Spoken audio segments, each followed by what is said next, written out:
ready to win the game. Yes, you do. Yes, you do. Thank you, Herm. Thank you, Herm.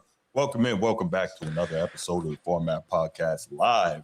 Three amigos in full effect, y'all, and we have a great show lined up for you this Sunday afternoon.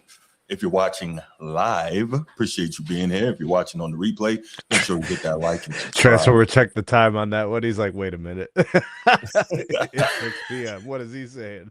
Make sure you hit that like and subscribe, hype a video, do all the fun stuff. What's going on, fellas? How y'all doing? Man, life is good, bro. Chilling, man. And also, man, if you guys are watching on any other platform, man, make sure you guys click over to YouTube real quick, man. Support your peoples, support your family. Hit the like button, man. We know you watching from Facebook, Instagram, whatever, however you may be watching. Yeah. Click over to YouTube, hit that like button, man. We appreciate it. No doubt, no doubt. All right. So as you can see from the rundown, we have some good topics in line for you guys this evening. Of course, we're going to start off with the quick hits. We're going to talk who else. He who shall not be named shall be named this evening. We're going to talk about Bleacher Report's list of all-time NBA defenders. And finally, we're going to finish up with some football because we smoke rocks. We're going to talk about Baker Mayfield feeling like he's disrespected. And does he have a case? So, we got some good stuff going. And before we get started, let's give a shout to the channel members because we got to do that. Coach T, a.k.a. Laker Nation, shout out to you. It's not that serious. Chief Sid Bubba, shout out to you. Thank you for everything you've done for our great nation. Thank you for all you do for the show. And, of course, shout out to the boys from Annapolis. Anchors away, my boys. Anchors away. Order arms. There you go, boy. Thank you. Kept it simple for you today, man. No Thank you. I appreciate it. No shade. Baltimore Bruce, Steve, king of the chat. Nino, Sneed, got what you need. Micah, D-Ross, 881, Red Wolf, 31, and, of course, the real Siberius. Sneed, can I ask you a favor, my brother? Yeah, man. Good. Can I get a shout-out from you Uh-oh. in Arabic to my homie Nasera, who's watching this show right now? Okay, okay. So, is there an occasion? Are we celebrating something or just a shout out? She's watching the show from overseas. So, if you could do that, I would appreciate it. You said her name is Nasera? Nasera, yes. Ahlo sahla for Nasera. Thank you for supporting and being Bruce's friend. Yes. Because I don't know. It's just a few of us, so we're a special group. We're limited. He's limited. Right. Big shout out to Nasera. No doubt. Appreciate that, Sneed. Thank you, my brother. All right. No piano today? Nah, no grand piano, bro. We gotta. It went in to be refurbished, bro. I had to get a couple things done. Got to get it tuned up. No doubt, man. We're gonna have a good show for you all this evening, man. And so we're gonna go ahead and get right into these quick hits. Who wants to start it? I got one. All right, let's go. Yeah, I got one. All right, so quick hit, really brief one. There was I forget the name of the local media, sports media. I think it's 92.3 The Fan. Mm-hmm. They made some content today or yesterday about Baker Mayfield coming back to Cleveland. Oh. Yeah, so I think they're just proposing a question as should the Browns be looking into potentially bringing Baker back? No. And Transformer, I'm with you, sir, and here's why. Some bridges are best to just not even look back. Or stay burnt. Exactly. You know, we already ruined that, and I don't think he deserves it, nor does the fan base deserve it, for this to even be entertained. Because, I mean, honestly, man, he's been playing pretty good football. Yes, he has. For Tampa Bay. And Cleveland basically gambled on a player who had been out of the league and in legal troubles to replace him. He doesn't feel good about the Cleveland organization. I'm sure he doesn't have a problem with the fans, and the fans definitely don't have a problem with Baker. But it just doesn't feel like something that needs to be explored. I think sometimes you just got to let things go and just admit to yourself that it didn't work. And it was mishandled, and there's nothing you could do to repair it. You just move on. If I'm Baker, I probably don't want to be there anyway because I'm with you. Weapons in order to be successful.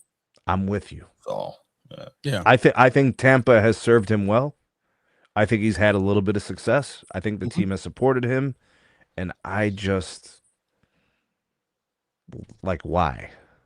Why was this proposed? Is it and the fact that you still have Deshaun Watson, you paid him all this money, and it's still a failure. If I'm Baker, I'm just like chuckling, like, "Ha, you suck," Gotcha. you know. Gotcha. Yeah, that's my take. Right. No doubt. I'll get into the Baker piece later, but sure. For Cleveland, you got Shador, man. Figure that out first. Right. You have Shador. Right now, he's lighting it up in mini training camp. He's, performing at a high clip. Now, granted, I think he's confirmed if I'm wrong, he's still operating with the twos, right, Sneak? Mm-hmm. Yeah. And he's playing out of his mind. So, mature that, right? Let him stay young with the team. Shador is what, 23, 22 years old? Let him grow with the team, man. Baker's pushing 30 now. You know what I mean? So let's not fast forward the clock on our quarterback situation and then into a pay situation. Now I'm spending dollars, which Baker's going to command, quite a few of them dollars. We'll get to that later on in the show, but Shador isn't getting paid yet, bro. Build that roster around that kid. That's and what see I would what you can and see what you can build around Shador Sanders. So yeah, Well, it's not a good conversation to have. It's going to depend on what he does this year, and they are going back and forth taking the first team reps. Apparently, I think it was Thursday. He took all the first team reps. They're alternating, and Coach Prime was there at camp and whatnot. So that was interesting. And what's his name? Me too, Six Slayers. I know, right? Coach Monken had a lot of good things to say. And in fairness, if I'm Coach Monken and Coach Prime shows up, obviously you talk to Coach Prime, whatever. I'm telling all my DBs, go bother him. Go ask this dude every question you can freaking think of. Yeah. Denzel Ward, you just got paid. Now go talk to him. Yeah, absolutely. The whole DB would have him like ringed in. Like, Coach Prime, you're not going nowhere. Yeah, that's cool. Yeah. All right, Transformer. Go ahead, brother. Oh, man. Do I need to have this conversation? I feel like I don't, but it's a conversation that needs to be had. So last week, you guys heard me mention that Jake Paul has mentioned about a potential, I almost said return, like he was there in the first place. I know, but a potential shot at being an NFL player. Last week, he made the comments about players being lackluster, underperformers, that he could go out there and be a day one starter and contribute to any NFL team, saying that there's a lackluster of talent and it's saturated across the league. Now, granted, I mentioned last week that Jake Paul is 30 years old. So he had a chance to have this conversation with former All-Pro NFL athletes. So I want to take a moment here and I want you guys to listen to what Jake Paul had to say. You guys can give me just a few seconds here. I had it. Where did I do? There it is. How ridiculous could this be? Oh, it's going to get ridiculous. Stand by. But you're sitting with 3 football players, and we like to fancy that sport as a skill that you must attain. And there's a level of foundational athleticism that goes into being able to do it. To be 29 years old, to have not stepped on a professional football field, and I'll use the word audacity, right? To have the audacity to say it out loud that that's what you're going to do. What makes you so confident that you can do what we were able to do for a living? Now, before he answers, Ryan Clark came off very respectful. He did. But in a disrespectful way. But he didn't have to be nice about it, but he chose did not. He chose to be nice because I'm like, bro, I'm going to give you the opportunity to correct yourself because we played collegiately at a high level. We got drafted and had to compete at a high level to get to where we're sitting at right now. Right. All 3 of us and you are the person that didn't even play collegiately. So let Jake Paul answer Ryan Clark's question. Just God believing in myself, and manifestation and self-belief are some of the most powerful things in the world, and I have God-given talents and athleticism. And when I said I was going to box and beat all of these people and beat Ben Askren and Nate Robinson, Tyron Woodley, Anderson Silva, it was the same response that I'm getting. Now, Jake Paul, sir. Jake Paul. Mm-hmm. You just mentioned you wanted to be a boxer. Yes. And you chose to step into a ring to With box Nate Robinson. Right. with guys who are not professional boxers. Mm-hmm. Mm-hmm. Nate Robinson, last time I checked, is a 3-time dunk champion. Yes, he is. Yeah, right. Tyron Woodley is a UFC fighter. Correct. Anderson Silva is a Hall of Fame UFC fighter. That's correct. Who's 500 years old. 540 plus at the time. Mm-hmm. Askew is also a former UFC fighter. He's a wrestler. All right. Neither one of those guys are professional fighters. Yet you're about to speak to 3 professional NFL players. Wide receiver, one who running made back, it into the damn Hall of and Fame. linebackers. No, tight Wait, end. did it? He actually fought a boxer and he lost, right? He got beat by Tyson Fury's Tyson little Fury's brother. little brother. Yes. And then he got his jaw broken by the other Anthony fighter. No, Joshua. he was sent into orbit. Yes, Anthony Joshua. Yes. Mhm. Yes. All right. So let's let Jake Paul continue. Wait, what did he say? We got to manifest. Got to Yes, manifest it because he has God-given talent and abilities. Mhm. Let him continue. Now, when I say I'm going to go Because you didn't have the background. play slot receiver, because there was no background. I was YouTuber this, YouTuber that, but I bench more than all of you, guaranteed. And that's just like right now. And I don't even practice bench pressing. Sir, Disrespectful. I could bench press more than Ryan Clark. Does that make me a wide receiver, sir? Yeah, I don't know where bench pressing had anything to do with wide receiver skills. The best wide receivers don't bench. They don't need to. Their job isn't to be physically up top strong. That's not their job. Bench pressing belongs to running backs, defensive players, offensive linemen, because they're using their arms and hands. Tight ends. Tight ends. They're blocking. Wide receivers, look at the best wide receivers. Bro, he literally said, I bench press more than you. More than you. That and is utilize crazy. that. Bro, it gets crazy. So I'm going to let him continue, just so you know, bench pressing and wide receiving doesn't match, but go ahead. practice bench pressing. I'll squat more than all of you. I'm faster than all of you. Like, actually. That's not true. It is true. We can go down in the street after this. But that's the thing. So, like, when word. They're laughing mind at him. you, Ryan Clark, They're these guys laughing are at him. laughing at him Yeah. because he mentioned bench pressing and squatting. Again, 2 things wide receivers don't necessarily need to be good at. You don't need to be a big bench presser and a big squatter. Jake Joey Paul. Galloway was both. Huh? Joey Galloway was both. Okay, that was one receiver. I know. I'm just saying stuff. But those Just things like don't Jake Paul. qualify. So now Jake Paul is Joey Galloway, Bruce? Yes. All right, got you. Those things don't qualify you to be a good receiver. Then you mentioned that you're faster than them. How many track athletes are football players? None. None. And they're all faster than the NFL players. So you, again, name things that don't necessarily mean you would be a great wide receiver, sir. And then you had the audacity to ridicule Gall because Fred Taylor had to grab his hat when he said faster. He was like, boy, man, I'm not plus, but I'll give you this work right now. Right, and I'm 137 You know years. Right. I'm 137 years old. So, I mean, let's just finish. Cheap, Joey Galloway. And the actions are actually more powerful.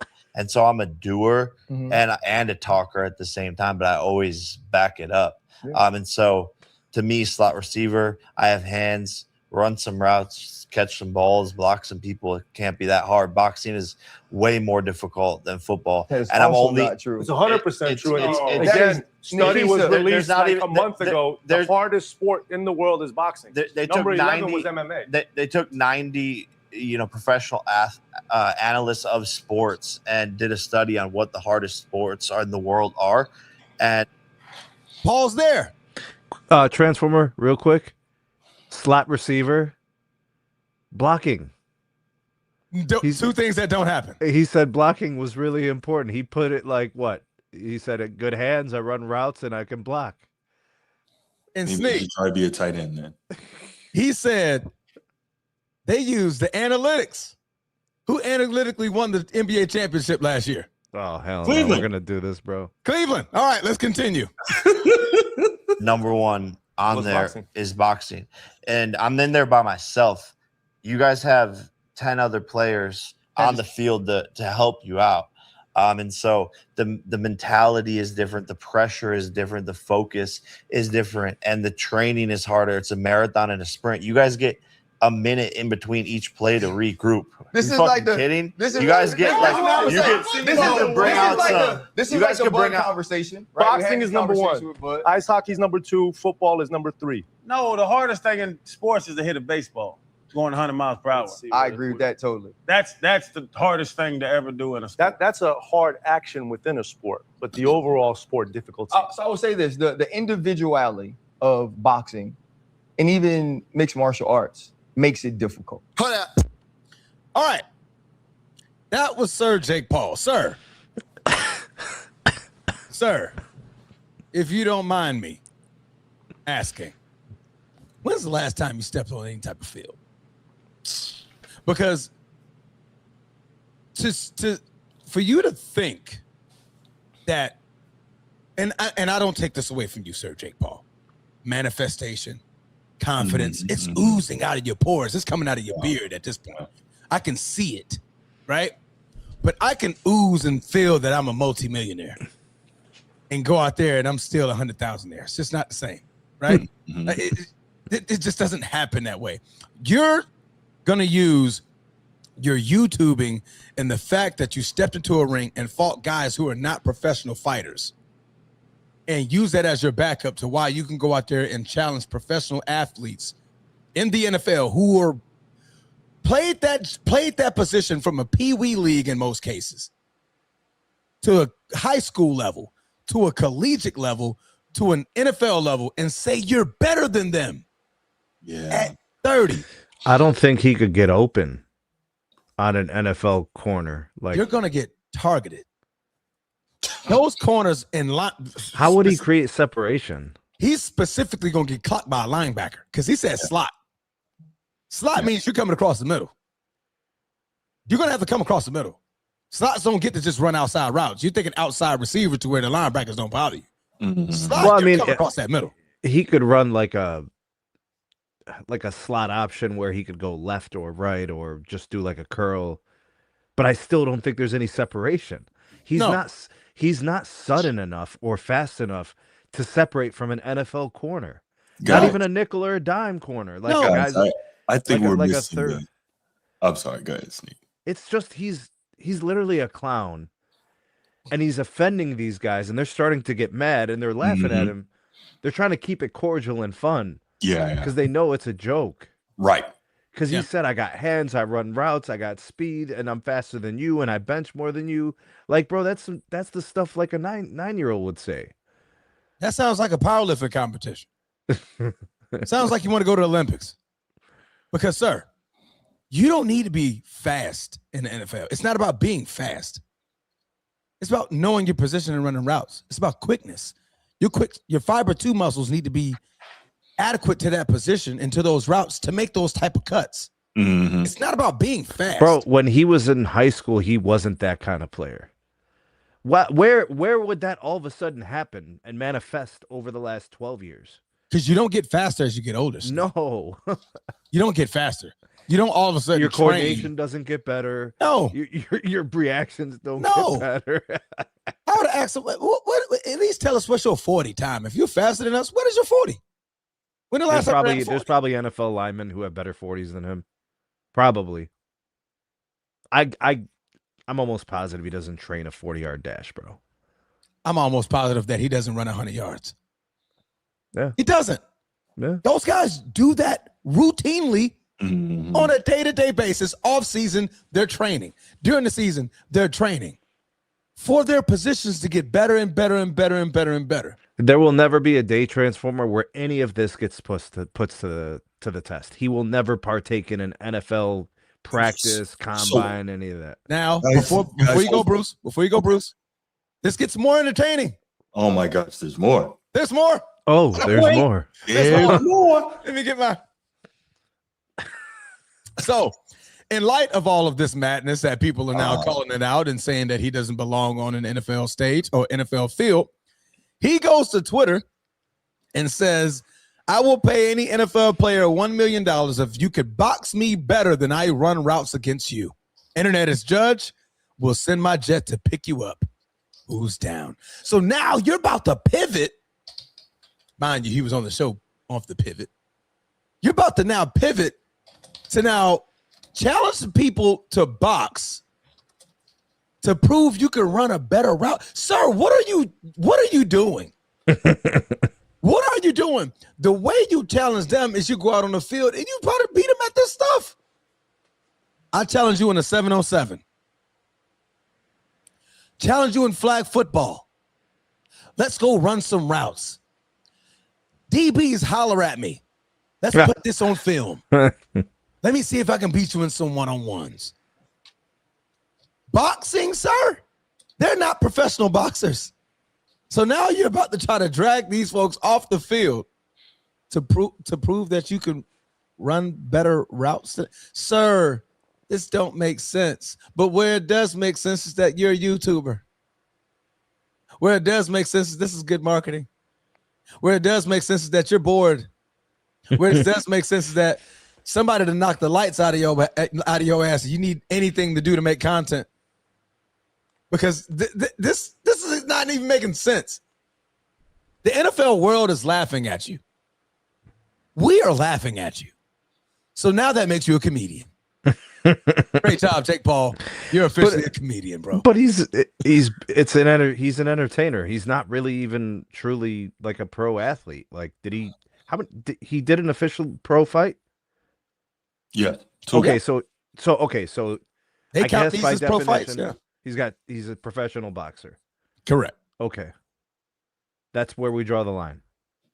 He has reached pro boxing status. Correct. He is, and then he's what, a YouTube streamer?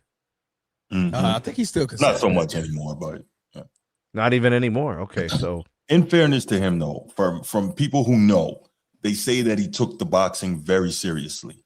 Like, and he was able to have two professional boxing. Like, he moved to Puerto Rico and he was training with in a real fighting camp, not just on some BS, like really, really into it for years. So I will give him credit for that. But look, this dude, he knows how to market things. He knows how to make money. And guess what? You don't think, because now NFL teams, they sell tickets to practice. You don't think that if they feel like, where's he going to go, Bruce? Right, I don't know that. You want him to go to Dallas? But please, oh my God, please go to Dallas. Jones would do it. Please go to Dallas. Do it. He's the king. You know what? He's Jake Paul, the ringmaster. Is that what they call it? He's the ringmaster at the circus. I take back everything I said, bro. Where's Love and Aries, bro? Get Love and Aries in here. Go to Dallas. Right. Micah, please, here, boy. Just don't come home to Cleveland, please. Micah. Wow. Please go get him. Micah, please go get him. Yeah, crazy. Sick him, boy, sick him. The problem is Crazy. I think Micah's still on the pup list for a while, so Micah can get him now. Mike is probably already ready. He's probably already ready, but he's he's a couple of weeks behind. He's give him about another month and a half. He'll be good. Remember, it's that last month. He's a super freak athlete, though. Like, his recovery is not the same as anyone. Yeah, but you never know, man. A doc I mean? does a eval and says, you know what, let's take this easy a little bit. You know what, a week of completely off, and then let's revamp you up. And I'm with you. He should take his time and come back when he should. Unlike somebody who wears a green uniform that came back and messed up the damn The whole thing Yeah. So, But did it though? He came back and played relatively well though. in the regular season. Yeah, but think about that. So I was actually talking to your brother about this the other day, and I'm gonna digress real quick. And no, it's my thought. Remember, I was saying that he shouldn't have come back, right? He should have waited out this whole year. But I think when you come back early, you mess up the chemistry that had been built throughout the previous 60, 65 games, right? Yeah. So now they have to figure out how to work you back into the lineup and reestablish chemistry with you. So they do that, figure out how to start playing with you again, and then you get hurt again. So now you're back out of the lineup and chemistry has to be reestablished without you now, all because you didn't like watching somebody else get the shine. But that's a whole different thing. First of all, that was a great pause, by the way. Continue. Thank you. I appreciate it. Yeah, I had to catch that pause. The best pause is the one you never need. Why is this what? Already? You know who it is, don't you? Oh, that yeah, was he couldn't wait. I mean, I blame Bruce for answering it. How can I help you, Ed Dog? First and foremost, hello to everyone on the panel. What up, Eddie? Sir. So before I give you my quick hit, Bruce, are you insinuating that? Nope. Ed Dog, what is your quick hit? Okay, thank you, Transformer. You're welcome, brother. I love you. Speaking of you, sir, I want to tell you this first and foremost. Your Dodgers team is now today's officially a super team because y'all picked up a two-time Cy Young Award winner. Yes. A triple crown. Yes. Pitcher, Terrence Struble. Yes. Y'all are now the favorites to win the World Series. Yes. Did you really call into the Format Podcast talking baseball? Did you? Yes. No, he came in and called and talked about my Dodgers. Bruce, Bruce, would it be okay if I tell you that Magic Johnson is putting his 2 cents into this also as well? I'm fully aware of Magic. What did Magic Johnson say? Ownership group. I am aware. Yes. Okay then. Yeah, he's a part of, so he should know about super teams and buildings because he did with the Lakers. Yes. So Whoa. Okay, I knew where this was going. Nope. Hold on. Dodgers. This is going to let him lie like this? Dodgers. No. Wait a minute. Back to what I'm saying. Look, man, they are a top-heavy team. I'm starting to hate them now. I hate it. Why? They got Shohei because, bro, y'all got Shohei Ohtani. Yes. Y'all got Blake Snell, man. Yes. Glad. Y'all got all those guys. And Wood, you in the chat, you should understand this too, because you are a Cardinals fan. You know that they are a super team now. Yes. And Sean in the chat, I don't see him in the chat because he know I'm not lying about it. Yes. But yeah, they are now trying to three-peat. They trying to three-peat and do what the Yankees did back in the early 2000s. Hey, Ed Dog. Yes, sir. Thank you for sharing that, seriously. But one quick question for you. Are you saying that you have an issue with super teams and players showing agency over their careers? Is that what you're saying? You know what? I really do, Bruce, but this is different, though. You know. It's different. It's different. It's different because we love it. Oh, it's different. Okay. Yes. Okay. I mean, they are the favorites now. I mean, I really thought I wanted him to come to my Braves. No. But it is what it is. It is what it is, man. He's not the a Braves Dodgers fan. now are favorite now to win the World Series. My brain. You goddamn Skippy. All right, get on with the quick hit, man. Get on with the quick hit. Your hypocrisy disgusts me. Hit, man. Get on with the quick hit. Yeah, that's my quick hit, man. The damn Dodgers are the World Series favorite. Okay. Yeah. But anyway, man, that's all I have to say, man. All right. Thank you, sir. Thank you. It sucks. It sucks. Yes. Yeah. Yes. So we have exposed Ed Dog for being a hypocrite. Y'all see that, right? No. We exposed Ed Dog for being a truth teller. No. The Dodgers, Ed Dog is Dodgers are the favorites, baby. No, Ed Dog is the same one. No. Who's always talking about they free agent, right? What does free agency mean? They can go where they want to go, right? No. Now, no. He does not get to have a problem with super teams now. No. I don't care about that. No. Because when he's Shawn Michaels and his king, it's okay, right? No. Mm-hmm. No. He said the Dodgers are the favorites.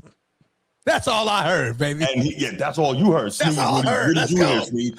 You heard Ed Dog having a problem with super teams, right? Yeah. Sig, let's go, Sig. Okay, I don't ever want to hear anything else. Sig, let's go, bro. I'm gonna be really quick, brother. Please do. What's up? Lamar Roach got belt the booty last night, man. What's your point? That we already know my point is already. I just think he fought, well, Tank fought him. Yes, he beat. The fight was very close. It could have went either way. I just truly believe that Tank wasn't on that his A game tonight. But I'm talking about last night. I'm far as the fight. The kid that I think his name was Zepeda. William Zepeda. He threw 900 punches, brother. That is. And you watch the fight. Yeah.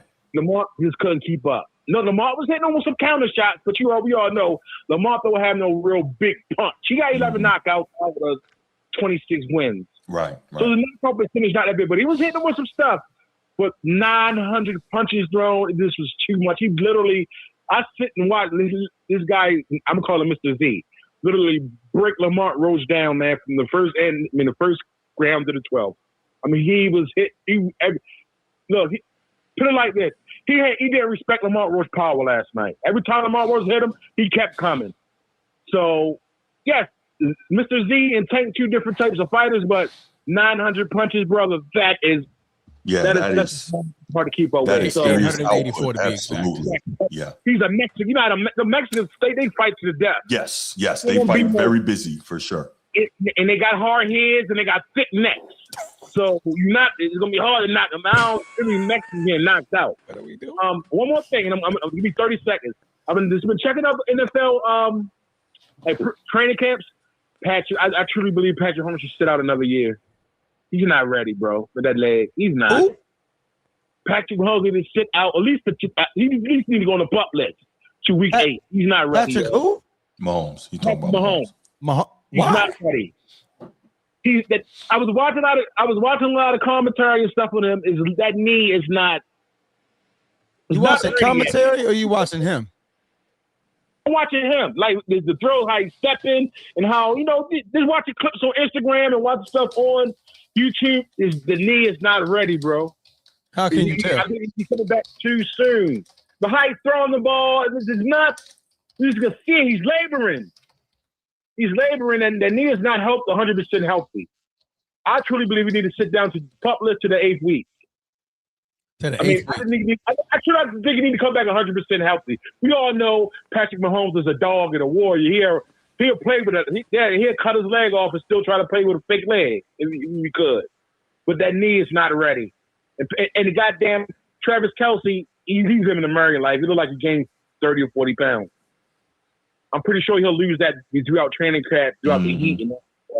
He didn't come in camp in shape, so I guess not when you got a billionaire wife. That's actually a bad thing. Man, thanks for letting me call in, Bruce, and let me quick hit, bro. Appreciate you. No, that's definitely a bad thing. I mean, Travis Kelce, you're way too old to be coming into training camp fat. Because you don't lose it as quickly as you did when you were 23. That's true. We just talked about separation. We did. He couldn't separate the fork from the knife. And granted, that means that life is good. Life is so good. I'm not saying that as to be disrespectful. You got 3 life chips. is good. You're one of the greatest tight ends ever. You could have married to the biggest pop star in history. You got the most receptions in NFL postseason history. Like you could, Hey. No, Ed Dog. No. Life is good. I like it. I love a problem with super teams. Good. Very good. Sig, man. Hey, Sig, throw some blue hearts up in the chat. All right, let me give my quick Blue hit. hearts. We 35 minutes in, y'all. We 35 minutes in. Let me get this quick hit. Don't go blaming me, Bruce. What am I blaming you for? Blame you. I'm not. What am I blaming you for? You're like the coordinator and the moderator. You blame you, sir. Oh, damn. Yeah. I'm saying Transformer went off with Jake Paul. Took quick hit for like you 20 ain't minutes. stopping, bro. You didn't try to curb nothing. He was just going with the flowing. I'm not going. My brother talking. I ain't going to shut him off. Hey, I'm just saying, don't start start Russia. You ain't from Russia. Don't start Russia now. Hey, Steve, as many times he let Ed Dog or somebody let him go on a tangent. Exactly. So who am I to tell somebody to stop talking? See, you got to be fair here. Go ahead, Bruce. What's the quick hit? All right, my quick hit. I'm gonna make it super quick. We know Aaron Donald is at Rams training camp trying to get ramped up to see if he can go and get back it. Lurking. Yes, to see if he can get back. Sean McVay's quote was, "Things are going in the right direction, and if there's an arrow, it's trending upwards." Yo, if Aaron Donald comes back, and is 75% of what he once was, what are you going to do? You can move him and Myles Garrett all around on the line. You have made your secondary better. I mean, man, listen, this is an absolute nightmare if Aaron Donald comes back and is 75% of what he once was. What they're probably trying to figure out is if he's excited to play again and shows it within whatever these things are, then and he has the itch to play, then they're probably going to announce his return. Yeah. And Why, I tell you what, hold on. If you think Ronald McDonald was seeing ghosts when he was in New York, wait till he played the Rams. They coming to get him. Okay. Transformers in denial. He is. That's because that shit ain't fair, bro. Because Green Bay is in the NFC. Yeah, okay, I get it. That shit ain't fair, man. Browns be browning, bro. I'm just saying. All right. They had to trade him to the Rams. They did. All right, y'all ready? Go ahead and get it cracking with this first topic. Green Bay was right there. Could have traded him to Tennessee. He was right there. Myles Garrett, Micah Parsons. Come on, that would be fair. Yeah. Absolutely. Yeah, Micah's not 100% yet. Yeah, he's on the pup list. Yeah. There you go. Number 1 and number 2, best the first 4 teams. The first 4 teams would be in a pretty good spot. Yeah, it wouldn't be as bad. The next 4 teams, they got hell to pay. And to see fingernails running all over the field, just trying to figure out where life is at. You know what? The only thing that would be better. If you guys had that, and you were pass rushing fingernails, and he just threw something up, and then out of nowhere comes Xavier Watts. I don't mean to intercept. Gets the pick. What they got to do with Green Bay?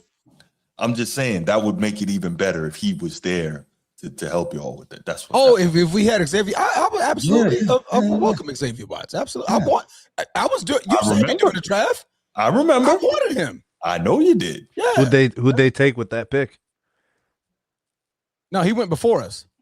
Yes, he went to the Falcons. Atlanta had like a 13th pick or something like that. We were like 20th. Atlanta got too many picks, bro. No, he didn't go. I think he went second round. He went like first pick of the second round. So, regardless, that's right. Yeah.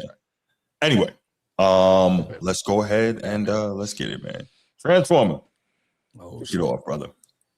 All right. So, rumor has it. Rumor has it. But apparently, these rumors have been debunked. But supposedly, we all know that during the pandemic, one of the most traumatizing times in American history in 2020, that there was a shutdown that happened that forced everybody to go inside their homes and stay in their homes, possibly not work outside of their homes and not even step outside of their homes. Unless your name is Florida. Florida has their own agenda. We was in there for 2 weeks. After that, we was outside having barbecues and swimming parties. But the rest of the world, the other 49 states in the United States of America, were on lockdown. And during that lockdown, a lot of things came out that were more virtual. A lot of shows, great TV came out to try to please or soothe the American viewers while they were in their homes. And one of those series just so happened to be by the great Michael Jeffrey Jordan. I forgot the name of it. Just left my brain. The Last Dance. The Last Dance. There you go. I almost said the GOAT stands or something like that. Something crazy. But The Last Dance was a docu-series that was put out to soothe the fans, the sports fans, while the world was on shutdown. At this time, the NBA was not playing, the NFL was not playing. There was no sports to be played because there was a 6-foot rule that you could not come near anybody in contact to try to prevent COVID from spreading across the world. All right. So that so happened to be a documentary that went very, very well because everybody wanted to see and talk about Michael Jordan because he know that he had one of the careers that were kind of in the dark. You didn't really know a lot about Michael Jeffrey Jordan. So fast forward to 2026. We are out now in the age of 23. LeBron James, LeBron Raymond James Senior. And now there was a rumor. Rumor has it that LeBron James was going to have a docuseries created for him. And as the camera crew was going to follow him in Philly to create his version of The Last Dance. Now, before I get into all of that, Maverick Carter, his producer. Oh, sorry, Bruce, did you have a question? I did, real quick. So Rich Paul, his manager / liar, is the one who always says that people are mad because LeBron does things his way. So just out of curiosity, when he bit off Kobe taking his talents, was that doing it his way? And is this Last Dance type docuseries doing it his way? And stealing the powder toss, is that doing it his way? And wearing the 23, was that doing it his? I mean, it just seems like for a guy who does things his way, he bites a lot. But carry on. Just saying.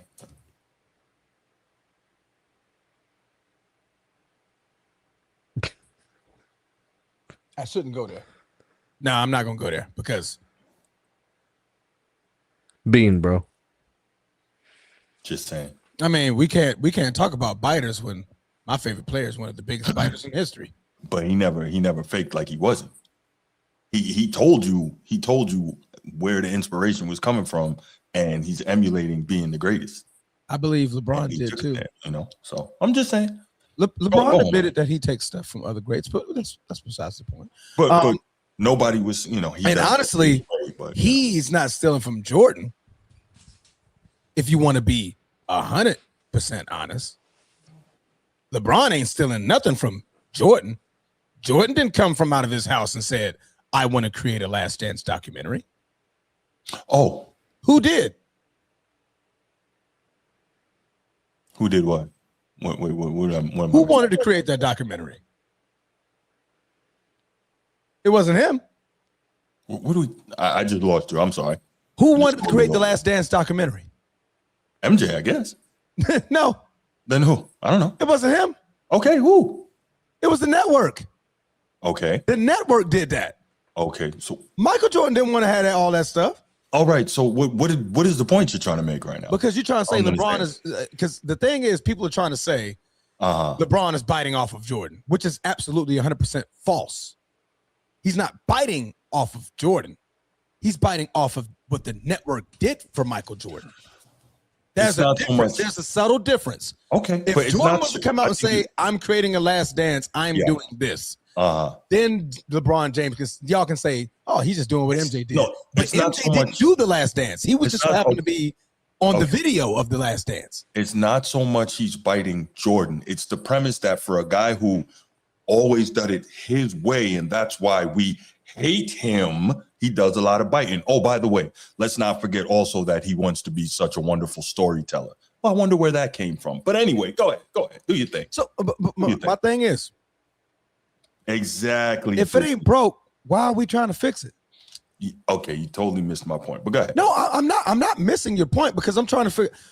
You guys are so quick to take something that somebody said and you hold it to 100,000%. Hey, Transformer, shout out to the little one, bro. Shout out to the Pretty little girl B2B. Thank you so much. Oh, hey, baby. Hey, my BB. Hey, my BB. That's my baby. Listen to daddy talk. All right. But she totally threw me off. Don't do that again. Go to your room. Right.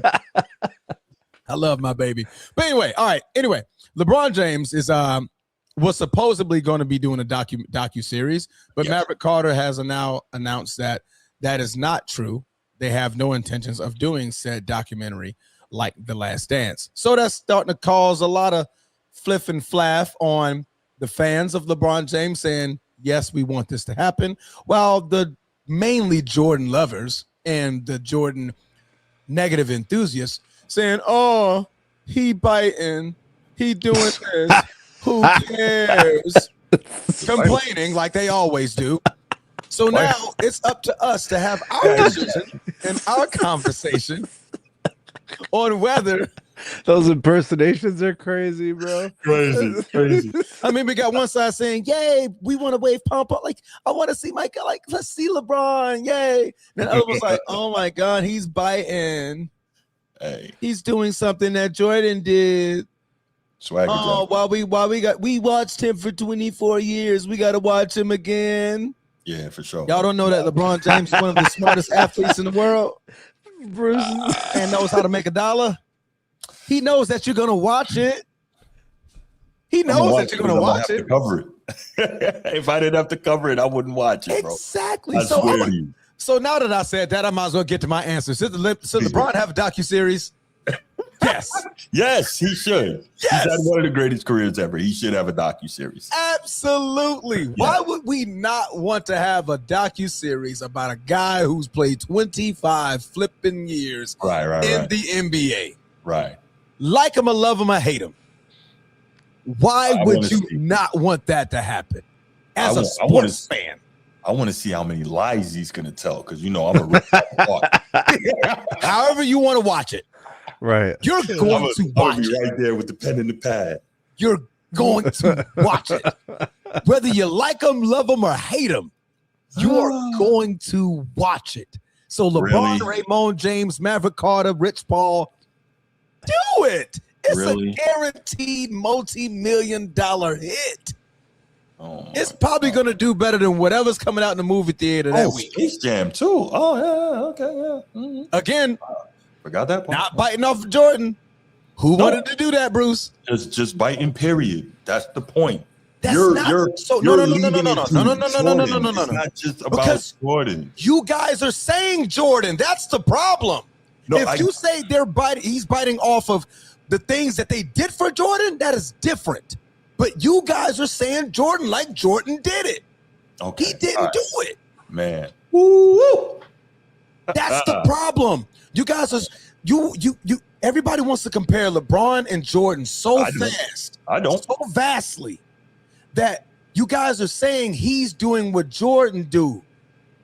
Jordan didn't do any of that. Okay. Jordan was the face of that. To what benefit does MJ get from discussions of LeBron and his similarities? Like Jordan doesn't benefit from any of that. He doesn't even speak on these things, bro. He doesn't. He doesn't. Like, he doesn't give a shit about any of this. He don't care. If Michael Jordan cared, he would have said something about Space Jam too. Right. Yeah, he would have said something. Yeah, if Michael Jordan cared, he would have said something about there being a potential docuseries. So let me say this real quick. Let me say this. Here's my thought on this, and then I promise I won't say nothing else the rest of the segment. My thought on it is this. I think Jordan does care. I think he is annoyed by this stuff, but I think he also understands the climate. And if he says something, he's going to be the old ass hater. Pardon the language. And so he's bigger than that. Seriously, that's what I think. Jordan understands it. If I'm sure whoever his people are in his corner is like, man, you know, I'm pretty sure this stuff annoys him, but he doesn't want to appear a certain way, so he's not going to publicly say it. I see that. The competitor in him does. But the business of him adores it. Because he knows that's what made him the multi-billionaire himself. He knows that. And if he doesn't, he needs to wake up and smell the freaking coffee. Mm-hmm. He didn't create Space Jam. They did. Warner Brothers did. He didn't create the docuseries. The network did. That put the millions of dollars in his pocket. He just so happened to be great that he's the he's the spokesman in person. Being like Mike, who created that? Michael didn't. He didn't create that. Am I right or wrong? Am I right or wrong? Who created it? Be mad at the creator or say he's biting the creator. How? Go ahead. How are y'all not understanding what my point was? Because you're not understanding the premise of what I'm saying first. I I'm talking first. You talk second. Okay. You see how the order of understanding needs to come in play? Sure. I made the point first, and you just threw your point in there and just like now agree with my point. You just ignore my point. I'm not ignoring your point. Yo, this is crazy, bro. No, it's not about Mike specifically. It's about. Well, stop saying Mike. You're okay. I'm gonna try this one more time, and I promise. He's saying LeBron isn't original. Thank you. He's a Mike. Period. That's all he's saying. And did I disagree with that? Hold on. And that would be okay if we weren't just told 2 weeks ago that we all hate him because he does it his way. I didn't disagree with that. I said stop saying Mike. Dude, That's now all you I got said. Bruce Go back. all worked up, bro. Look at him, bro. Go back and rewind. Go back and rewind. Chat. Let the chat Transformer, speak. look what you Chat. did, bro. Do the solo layout. Hold up, bro. I got the solo layout. They got the, oh, you got the. How do we do this? Nope. No. Go to the first one. There you go. Now, Bruce, I want you to answer this question while Sneed got you front line. Did I not say stop saying Mike? That's all I said to your response. That's all I said. And I said you could say he's biting what they did for Mike. I never said he wasn't a biter. I never said he wasn't. So they may be in the chat saying he's that don't make it. He ain't biting off of nobody because he is. He is. He's 100% is. Because that's what we do. When we see something good, we emulate it. When business owners see something great happen, they emulate it. That's why there's stocks and shares and bonds and stuff, because you're planning to move on what somebody sees that's doing good. If I start a podcast, we're not the first one to start a podcast. No. We did podcasts because we saw somebody else do it and it blew up. Yes. And it was great. Yeah, but Bruce ain't claiming to start the podcast. Huh? But Bruce isn't claiming he's starting the podcast. This is amazing. Like he's not the original podcaster. You know what I mean? He did it his way. That's what. Transformer. I get what you. But that statement will hold more validity if he stated, "I'm the first one to do it." He didn't state that. But people can't say. Well, people can say anything they want to, but it's very disingenuous and flat out dishonest. Yes, Edward, disingenuous and flat out dishonest. Freaking say we quote unquote hate him. First of all, nobody hates LeBron. Whatever. Sean might. Okay. You said nobody. Sean's one. I'm pretty sure there are millions others. Millions of others. To say that we hate him because he did it his way when we have multiple instances of him not doing it his way is absurd. That's my point. But go ahead. And again, but I'm gonna respond to that because I think Rich Paul doesn't know how to speak. Yes, I hold people to. Rich Paul he speaks in a way that's constantly in defense of LeBron's actions, right? Like that's his job, right? Yeah. Okay. So him saying LeBron does it his way is not saying that he's the first to create something or he's not going to be biting off of other ideas, right? It's like how you guys are trying to relate that, oh, he doesn't it his way, but he's doing something somebody else did. That's not what Rich Paul is saying. Everything that LeBron does, somebody else has done before. I mean, that's just a fact. Everything that LeBron has done, will do, doing now, somebody else has done. I think like what Rich Paul is saying, the way he's moved his career, he's done it his way. It's not what this person wants it to do or whatever the masses want him to do. He's doing what he wants to do is what Rich Paul is trying to say. He do what he wants to do, and that's his way. The whole teaming up thing. He's not the first person to team up. What's so funny? Am I missing something? Just read these comments, bro. Oh, okay. I'm trying to, because Bruce doesn't know how to stay locked in. I've been trying to lock in on. You're locked in. I'm locked in. But like I said, he like LeBron, like doing it LeBron's way is not meaning the first only, and I created such a thing. Yeah, LeBron's way is just what LeBron did. That's What Yes, LeBron LeBron's way does is and what he winning. wants to do. That's LeBron's way. Mhm. You know what I mean? So like what Bruce, and I'm hearing what you're saying. Like he's saying like, oh, well, he does it his way. Just give So, Bruce a but reason to just he's cook biting Rich off Paul, of this. bro. Like that's all it is. but everybody's biting off of something. I understand. Yeah. I do. But okay. But anyway, Thank the you. docuseries, guys. Woo. The docuseries. This is brilliant. This is brilliant. Like it or love it or hate it, I'm here for it. Oh my goodness. And if anybody, and including y'all in the chat, if you guys say anything crazy about the documentary, that's okay. Because guess what? You about to put a penny in LeBron's pocket anyway. Who's winning? LeBron. You about to do it. So as much as y'all hate and y'all claim this distaste for this man, you're going to watch it. And it may not be the whole thing. You're going to watch a clip of it. That's still a view. It still counts. So congratulations, guys. You're going to play yourself in a matter of a couple of years when this does come out. You're going to play yourself. So they said that they weren't doing it, but you're just saying they're not doing it now. They're not doing it now. Maverick Carter is probably going to look at it, review the landscape, and be like, "Look, it does make sense." He's going to get something. It may not be a docu. He's going to get something, right? All the 30 for 30 did what they did for all of the previous athletes that didn't have such a platform like this, and what they did for Jordan, the network did for Jordan. That was like the massive overall blueprint of like, boom, here you go. I wouldn't be shocked if Tom Brady did something like that. Like, granted, he probably didn't have the footage or something, but he comes out with something about his tenure as a Patriot. Maybe talk about Deflategate, Spygate, how that affected him behind the scenes. That would be something cool for football.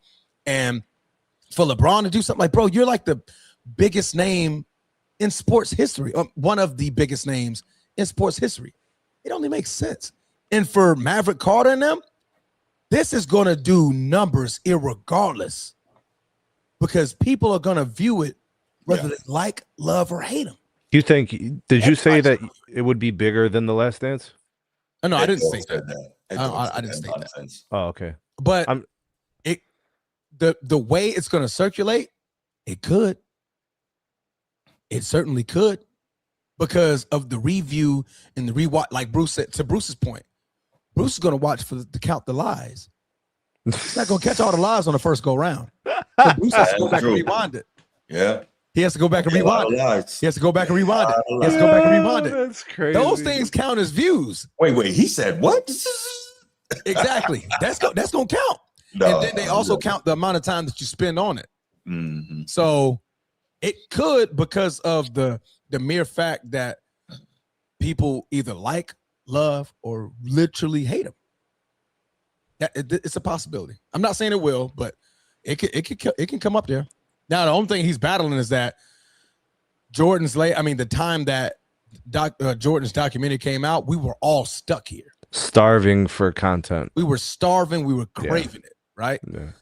LeBron's aspect is going to be people want to dissect it so hard, whether they like him, love him, or hate him. And it's specifically the hate category.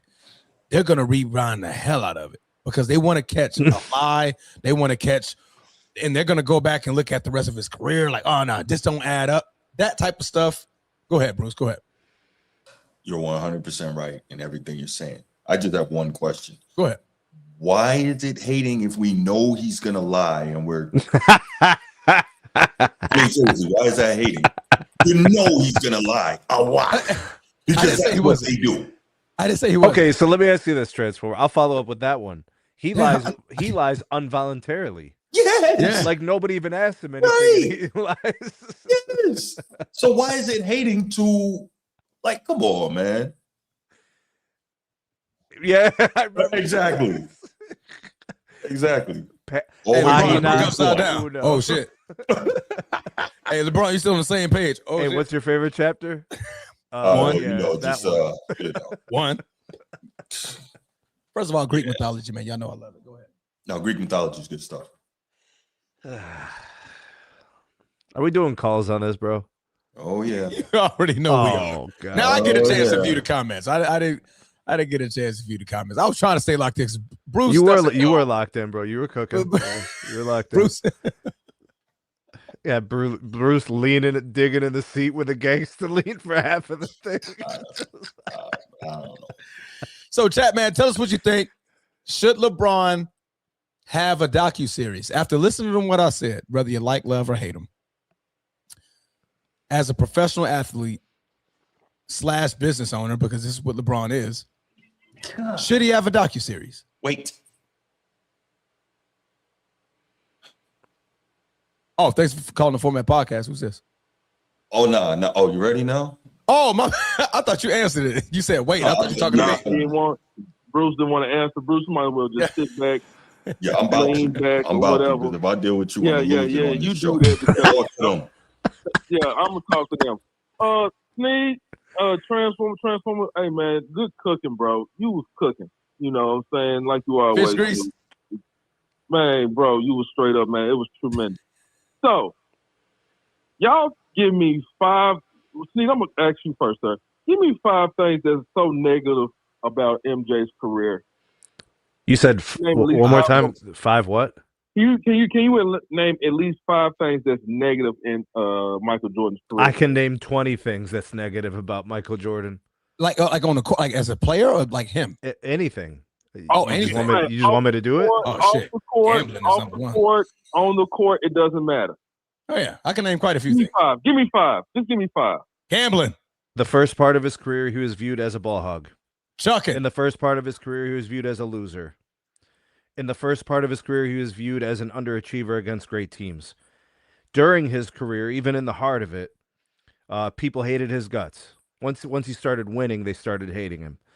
The gambling problems were sort of kind of public. His suspension from David Stern, that was negative. The loss of his father, that was really negative.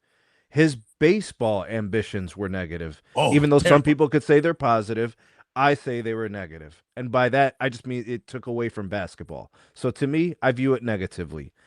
Michael Jordan was not appreciated by all people in terms of his style of how he dealt with people.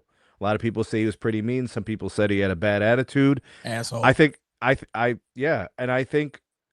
the way he dealt with Charles Barkley, that became public. Some of his interpersonal relationships were kind of the way he dealt with Isaiah, that was negative. But Zeke is negative too, so there's negativity to go around. So let me ask you this: so why was none of that being covered, especially with the situation with him and Charles being covered in the Last Dance documentary? Like, we know about what's going to be covered in LeBron James if he does one, because it's going to go all the way back to when he was in high school, when he had got in trouble with that Homer situation, whatever. Correct me if I'm wrong, if it was because it did not let him get into like a game or something. He had to be suspended or something like that. Sneak. No, he couldn't play in the championship game. They wouldn't let him play in the state championship. Yeah. Okay. And then also, we already see what's going on in his career that's being talked about negatively.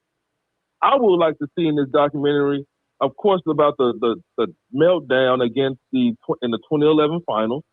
I would like to see that.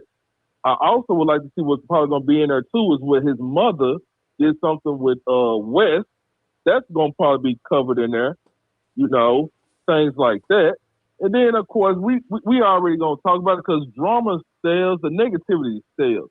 MJ didn't have all that negativity going on in the documentary. I mean, besides that, he was snitching on teammates smoking crack in a hotel room, and his father getting his father killed for gambling and stuff like that. But honestly, I think this documentary series what LeBron gonna put out is gonna outweigh the Last Dance because people like who's sitting in the background right now being quiet, he's gonna cover it. He's gonna talk about it, good or bad. It doesn't matter. It's gonna get a lot of views on it. I mean, hell, people did views about him when he was sitting down with Pat McAfee. I'm like, what are we doing here? I mean, it's gonna be talked about, man. The negativity sells, man. Drama sells.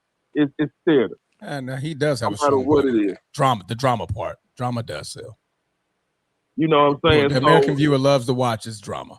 Yeah, it's gonna be watched, bro. Because the last day, everybody was happy about it. You know what I'm saying? But it's not.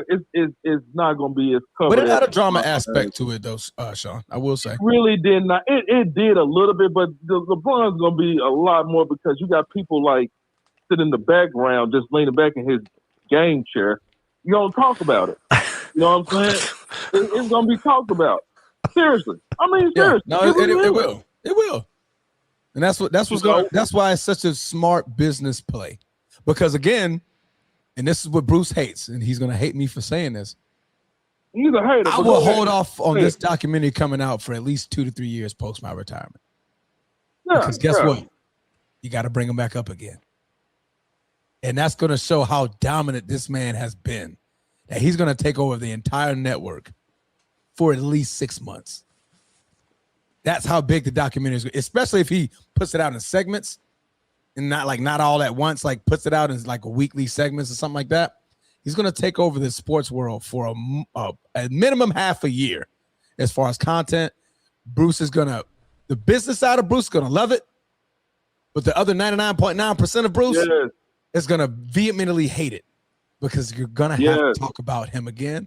And that's how he's going to make millions of more dollars. But all honestly, when we had the COVID situation going on, tell me, was anybody on the podcasters doing any episodes or talking about the Last Dance documentary? It wasn't as popular yet. Nothing to do.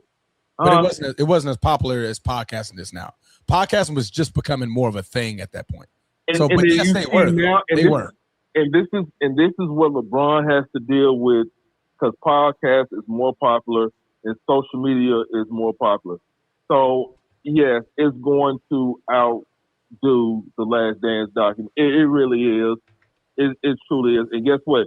Bruce's not going to agree with it, but he's going to keep it inside and puddle up in his little treasure chest. LeBron James will be missed once he retires. That's crazy. He will be.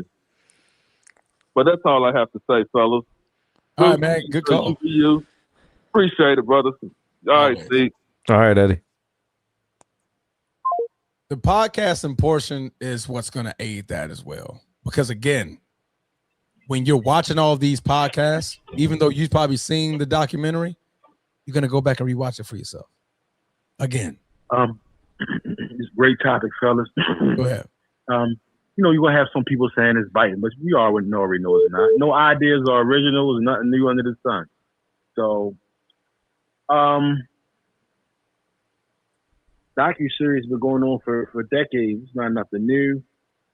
You had Bird and Magic docu-series that ESPN had. You got the 30 for 30, the docu-series, the Bill Russell thing, the docu-series. So it's nothing new. So they already going to try to say LeBron biting off Jordan. Hey, we all the true sports people know what it is. It's not biting. And I think it's going to be dope. Why not want to see that though? Like it's going to be a must watch, most definitely. So all right, that's all I really gotta say. Like, it's not biting. Like, come on, man, cut it out. Hey Bruce, I got a question for you before you go, man. What's going on, man? Am I a true sports person? You said the true sports people know. Do you think I'm a true sports person? Now hey Bruce, you feel about that guy. No, that's not what I asked. That's not what I asked. But I will say this. No, I don't want to know what you would say. That's yes or no. Okay, yeah, you're a true sports person. Let me say this. That's all I want to know. Objective, though. You was objective when you first came in. You most definitely said you would want to see that. So I can't take that away from you. You did say that. It's going to be a great thing. So I have to cover it and wanting to see it are two different things. I know you can't wait. Always talk about he going to be lying. Man, stop that, bro. Hey, man, stop that, man. Lying, that man ain't going to be lying about nothing, man. Okay, so I want to be clear on this. You're telling me LeBron James doesn't lie constantly. I want to be clear on this. Is that what you're saying? No. Okay. What do you lie? Right. Okay. Go back and watch. Just go back through the channel. Thank you. All right, man.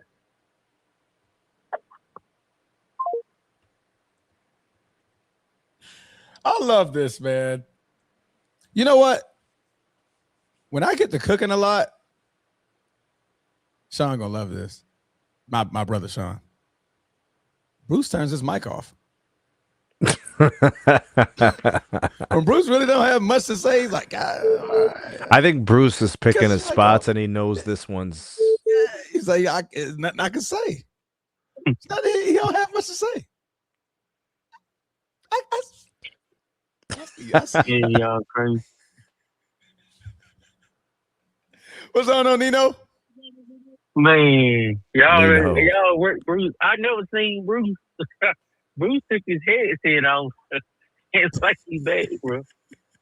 Oh man, y'all working Bruce, man. But hey, I'm with Transformer, of course, on the he should do it. I don't know what Maverick talking about. Yeah, I don't know. That was weird. So if Bruce saying he lying, he better be lying. He need to be lying. What is he talking about? How you not gonna do that? It only makes sense. Nino? Now, Nino, they're going to do it. What this is that one, I'm sure they weren't ready for it to get leaked yet, and it got leaked. And two, LeBron always has to present the image of control. He always has to do things on his terms and his timeline. So they're going to do it because they know how much money this is going to make. Like Transformer said, this is a beautiful move for the business of it. It absolutely is. There's no question about that. They're going to do it. He just wants to be able to do it and put it out and have total control over it. That's all this is. That's all this is. I know I talked a little sleep. Like he said, they're not doing the last dance style, which I don't know what that means. I talked a little language that I talked that. I just not like. So he should do it. Basically, they gonna do something, but I would like to see like the document instead of they might be trying to. See, you got to watch Worthy. They might be just trying to shoot a movie or something. Do it like that. Break it down. Now I agree with. I think that was Ed Dog. No, that was yeah. You should put the Dallas series for sure because if I'm right, I'm thinking that I heard Mark Cuban say it and I heard the Dallas players say it. I like basketball talk. I think they got X and O's. For Bron, for we say Bron is smart and all of that, them boys got out. When Dallas made that adjustment to that zone, we seen Bron like a darn hit. Like, we ain't seen nothing like that. He couldn't go one-on-one. So that was IQ. That tested IQ, but he got to tell the truth on it. Like, hey, they threw that zone out there. They was doubling. They had the backcourt with Tyson Chandler. We didn't make no adjustment. I mean, don't throw your coach under the bus, but you gotta be honest here. I didn't know what to do in that zone. The stuff with his mama, I don't want to hear that. I mean, it ain't got nothing to do with being LeBron. He'll probably leave that out. Hey, that ain't. I mean, now when people say he quit, I believe he quit. I wouldn't have paid. I don't think he quit. He ain't quit enough. I would have went to the front office. I would put my name on it. Listen, me and this man ain't on the court together. Could they take my money for that? Could they take your contract for that or something? Contract for what? Can they take your contract for what? I couldn't do that. But me and West wouldn't have been on the court together. That's what I'm saying. Everybody said the Browns quit. They lucky. He played. I wouldn't have showed up. Hey, man, listen, man. We got to get Hold on, Ralph. Don't throw no ball up. We got to get an understanding. Hey, we got to get a quick one-on-one in the back. Oh, yeah. Hey, real quick, we got to shoot the fair one. I'll be right back. Right. Yeah. Me and him ain't on the same court. So when they say he quit, I believe it. I seen it. Listen, the man was off the court before the seconds ran out. And I seen it in his eyes. Bong. He probably quit there. So, but the Dallas series, I think they had a meltdown. Now, that Cleveland, what that was against Boston, was it? When he took your jersey out and he threw the jersey in the sky. I think that was Orlando. That was Orlando series. Oh, that was Boston. It was the next year. Was it Boston? It was Boston, I think. Bruce. Might have been Orlando. Was that against Boston or Orlando? That he threw the jersey up. Boston. Was it Boston? Oh, Boston. Mm-hmm. Yeah, okay. I seen it. Hell, he been with that game. But we didn't remember. Did it come out? Remember, it came out like 2010. It was coming out like that game, like the couple days before the game. I'm like, hey, it can't be real. But when I seen Bron play like the second quarter, I said, I think that's real. So, but I don't want to put that in there. I know I done got off track. I would like to see him cover the Dallas series, and I would like to see him cover the decision. Bruce said he gonna lie. I don't know if he gonna lie. I don't know. I don't know if he gonna lie or not. But I want to hear what he gonna say. What was you thinking with this? Was it the Boys and Girls Club? Did y'all been know y'all was gonna do this? Besides talking about it, when did you really make your decision? I can't say you gonna tell the truth. I'm with Bruce, you know what I'm saying. But I will say Bruce is right about this, but I don't understand why it's a bad thing. Maybe he can tell us. When we was coming up, Bruce, I don't know about when you coming up. When you were, so Bron was 23, right? Yes. He said he come in and said, like, I want 23 to the end of the day. Mm-hmm. Yeah. That was what we did, and it was a sign of like this is what we did back then. Like, I want 3. I want to be AI. We didn't think that people would one day turn it into a negative thing. You know what I'm saying? So I'm with you 100%, Nino. Like I said, I don't have a problem with it. I have a problem with what Rich Paul said, and I'm not going to get back into that. That's all I was saying. That's my issue. That's his transformer. That's his thought on this, dude. He's not talking about that for Black. We agree he did that. But what do people, not you, we'll say everybody else say LeBron did to the NBA? Now I'm finna prove transformer point real quick. Okay. It's gonna take 2 minutes. What does everybody say that's negative say that Bron did to the NBA? Why they don't like Bron? Super teams. Super teams. He made the decision. That's the number one thing. And that's what he's saying. Like, that's basically what Rich Paul saying. Like, hey, Bron want to go here. He want to get these players. That's what he did. That's what everybody don't like him for. Everything else is just everything. Okay. But try to break it down. All that stuff, E-Dog, we ain't gonna get your blood pressure up, bro. That's how we want to say. That's how we try to stress to you, my brother. Okay. All right. And I deal with that other stuff. I text you when the show over. I just for me, Brian. No doubt. Dog, man, hold it down, Steve. Transform. All right, brother. Thanks. Thank you, Nino. Chief, I saw you trying to call, man. Go ahead, get your call in, and then we'll move on after that. Get your call in, Chief. I'm batting 3 for 3. Okay. Hey, like my Dodgers, baby. World Series. Let's go. I'm glad to know that Ed Dog doesn't like super teams. This is great. I got this right here. Don't worry about it. It'll come back. You know me. Noted. You know me. Chief, what's going on, brother? What's going on, Bruce? Let me break these docu-series down. Man, they have footage and interviews compiled over many years. One reason why Scottie Pippen was kind of pissed off on The Last Dance, because my best friend did an interview about Scottie Pippen and how he grew up and everything. And then his older brother named Billy Clyde, the Army veteran, and the mailman, who didn't deliver on Sunday when he made the mailman part. Right. So you're getting those guys to interview, and they thinking it's one thing, and when that documentary came out, it was something else. So when they do these documentaries, you won't be able to tell how they really gonna come out.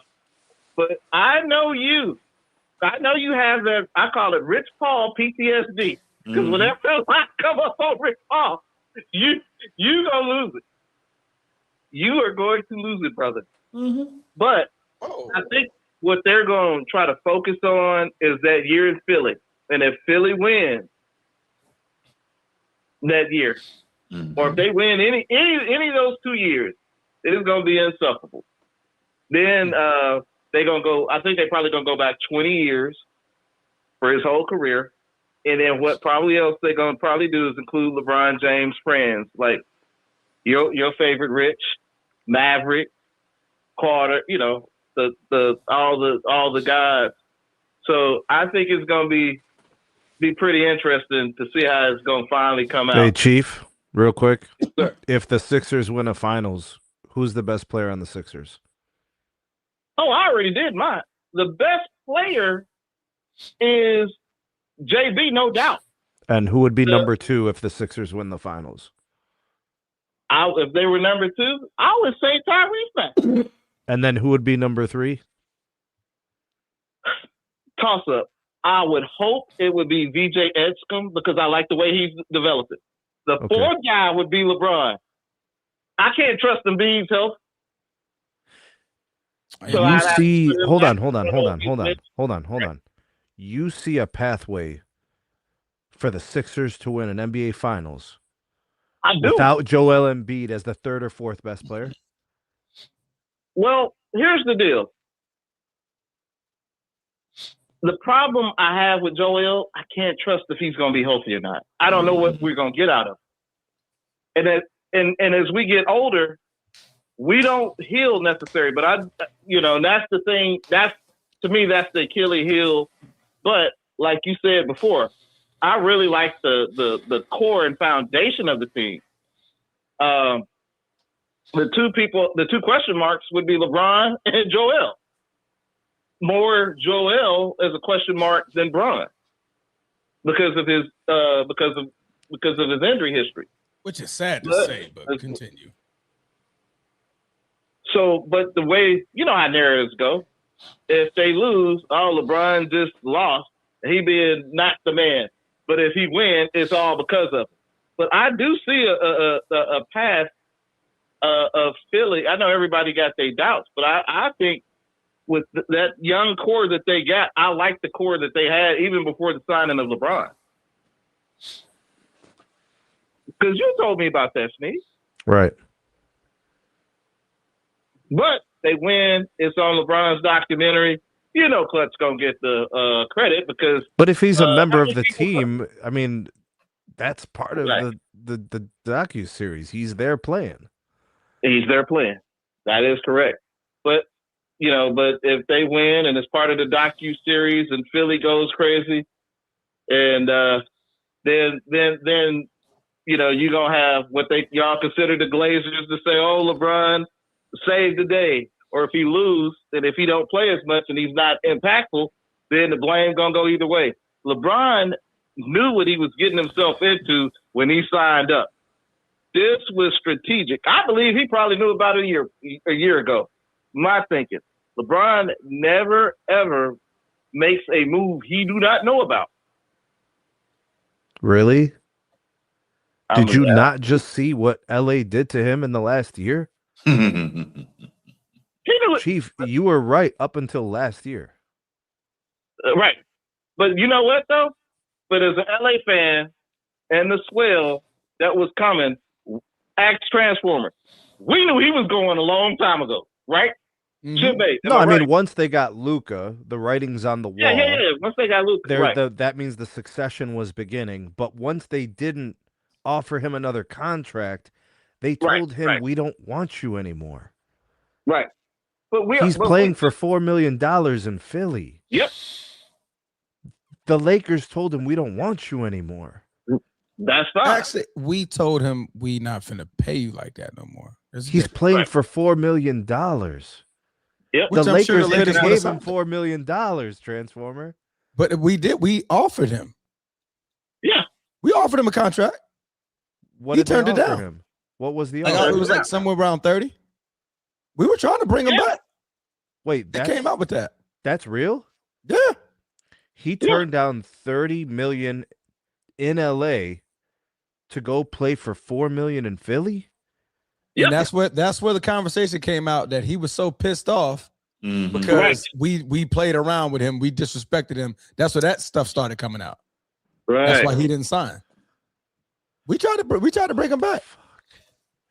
He just wanted to be the center of attention. He didn't like that freaking Luka and Austin Reeves were the future. That's all that. And also, but he's not the future of the Sixers. It wasn't smart to come back anyway. Right. If he wants to win, he wasn't going to do it in LA. Yeah, he wasn't. He couldn't do it in LA. That team would have. It would have been insanity to think we got kind of the same people, no changes, and we're gonna get better. Agreed. Yeah. Yeah. But We yeah, got another first round exit waiting. Yep, and that's one reason. Even a Laker and LeBron fan, it was that time. I was just like, but with Philly, Sneed, I know you're kind of high on those three guys. I am too. To me, this is about the easiest thing for LeBron. You don't got to do too much. Sneed, you guys ever seen Men of Honor? Mm-hmm. Dude, he don't have to be fast. All he got to do is complete the exercise. He got everything lined up. You don't got. This is, to me, probably the easiest year for is not the expectation level is not there. $4 million, LeBron James. Come on, man. I like that logo, Sneed.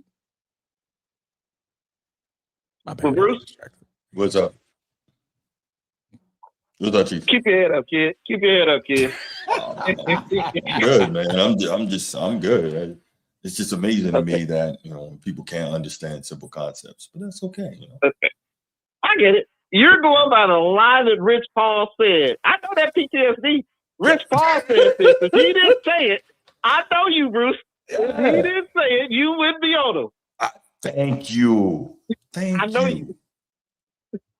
All right, I got exactly. All right, Chief. I appreciate the call, brother. All right. Is that 4 for 4? Nah, I mean, I wasn't even counting. I was going down the best defender list. I'm sorry. It's not counting. Hey, baby, thank you guys for calling in on that topic, man. That was the LeBron docu-series, man. So that's 4 for 4 for Transformer. Sneed agrees. Passing on. Young Disciple, man, when you get back, I'll be 5 for 5. Wow. I know Young Disciple gonna side with your boy. Young Disciple I was kind of being a little neutral. Well, yeah, YouTube, TikTok. He's got a TikTok channel where he does what he does. Shout out to Mike Ganzi, who is from my hometown. Mike Ganzi was cracking. Yes, he is. Yeah, that's the GM or president of operations for the Philadelphia 76ers.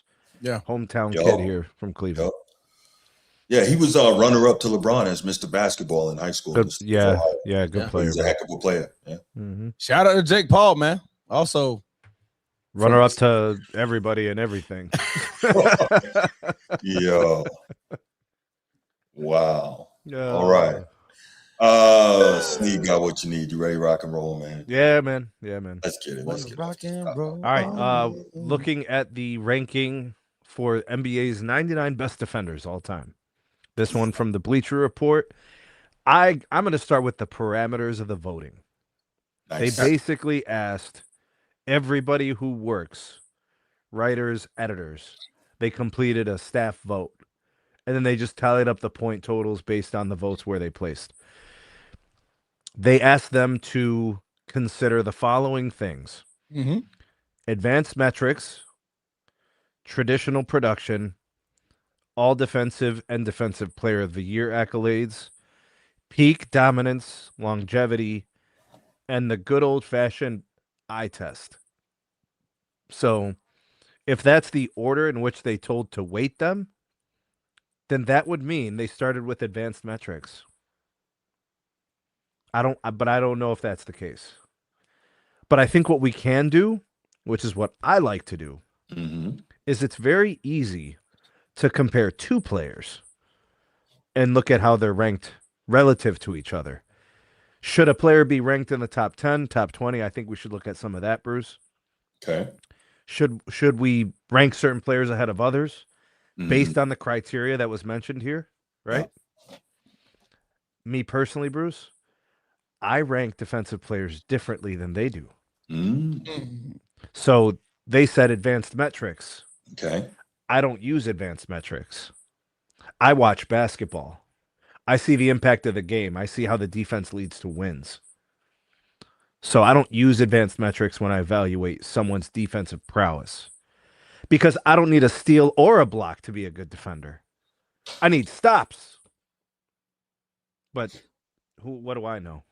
Anyways, defensive all the NBA defense teams and defensive player of the year can have some politics to it. So that one we have to be kind of delicate with. I think it's situational because he who shall not be named in the segment yet.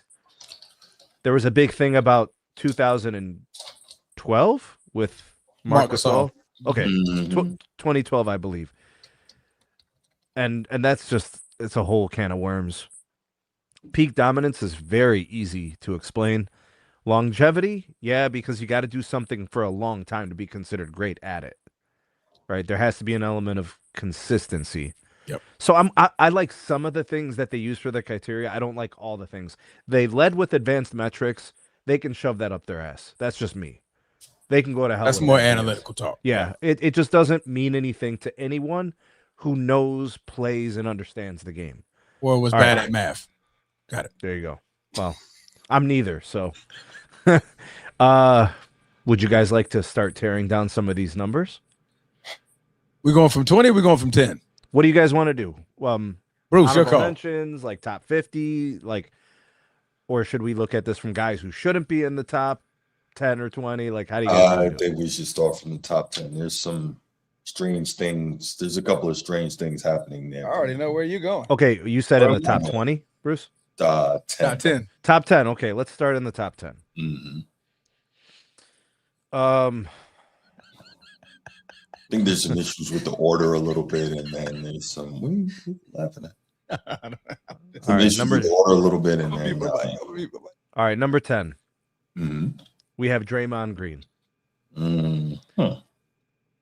My personal opinion, I don't care what anybody says. You will not move me off of this. He doesn't belong. I agree. He's a very good defender. Yes. He is an excellent defender. Yes. But the guys that are behind him are likely mostly better. Correct. So correct. That's my problem. Do you guys want to comment on Draymond at number 10? Oh yeah, absolutely. I think Gary Payton is a better defender than him. Was a better defender. Gary Payton could completely, and I think Gary Payton got robbed. For him to not be inside this top 10, agreed, is just absurd. That is an absurdity. He used to defend Michael Jordan well. Yeah. The guy who they say had the deepest bag in NBA history was defended well by Gary Payton. Sure, absolutely. And Gary Payton was giving up what? A full positional difference, shooting guard, point guard. Yeah. And where I'll give Gary Payton his kind of flowers defensively, when you are an elite defensive guard, especially at the point guard position, you're making it so difficult for the opposing team to even get into their offense. He gave players hell. There you go. So he shut down elite offensive players every night. Yeah. So I think that for me is what puts, GP into that top 10 for me. He made it so difficult just to initiate the offense. Draymond Green at 10 is, and to not have Gary Payton in the top 10 is just crazy. Right. Transformer? I get what you guys are trying to say. Okay. The only pushback, and I think this is what they view as well. Gary Payton guarded guards only. Well, he guarded small forwards. Primarily, his job was guards. Dre went 2 through 5. They're going to factor in that he was guarding bigs, quote unquote. That's what bigs are called these days. Okay. But power forwards, small forwards, shooting guards, as well as point guards. So check this out, Transformer. Guard all 4 at a high level. So check this out, Transformer. What you're talking about, I actually value highly. Flexibility within situational basketball. Sure. They didn't mention that. They didn't talk anything about versatility or flexibility. They didn't talk about switchability. They didn't talk about pick and roll defense. They didn't talk about shot blocking. They didn't mention anything about, perimeter defense, help defense, weak side, anticipation. None of that, bro. They said eye test. The rest of it was all specific. They just said eye test. Well, you know why you have eye to say eye test, test, right? I can see your versatility with the eye test. Can I not? No. Eye test is very vague. It's just saying you watch. Exactly. They That's say so eye it's not- test so it's- they can what you put said certain is guys in certain beautiful, positions. bro. What you're talking about is articulate, versatility, being able to move through different formations, positions, and matchups. That's insanely valuable on defense. Absurdly valuable. Bro, guys make $30 million a year in the NBA just to be able to do that. OG Anunoby gets paid $30 million to do that. Yeah, I'll also give you 25 though. Yeah, OG. But you get what I'm saying? Like, but they didn't bring that up. They can't have those discussions because these ain't those kind of people, bro. They don't know the game like that. You mean to tell me you couldn't articulate that for guys like Draymond Green? Like, it's just crazy to me. Why keep talking? Because I'm gonna look how they define. Now watch this. Because Now this watch may this. be in the advanced metrics part. I don't know, maybe. But Because check this out, advanced metrics, Transformer. they're probably going to like, okay, how does he defend the Usually 2, it's the 3, the 4, the 5? That may fall into that. Usually the advanced metrics point to things like value above replacement, you know, stuff like that. These other things, or like defensive rating when they on or off the floor and stuff like that. Yeah. But anyways, Rudy Gobert is number 9. Yeah. I can't tell you how bad of a start we're off to the first 2 guys in the top 10. And look, respect to Rudy Gobert because he's winning Defensive Player of the Years and he's all NBA in defense each year. But dude, you got Rudy Gobert ahead of David Robinson. Come on, man. You know what that is, though? That is, listen, I don't like Rudy, but that is clearly tribute to the 4 Defensive Players of the Year awards. That's what that is.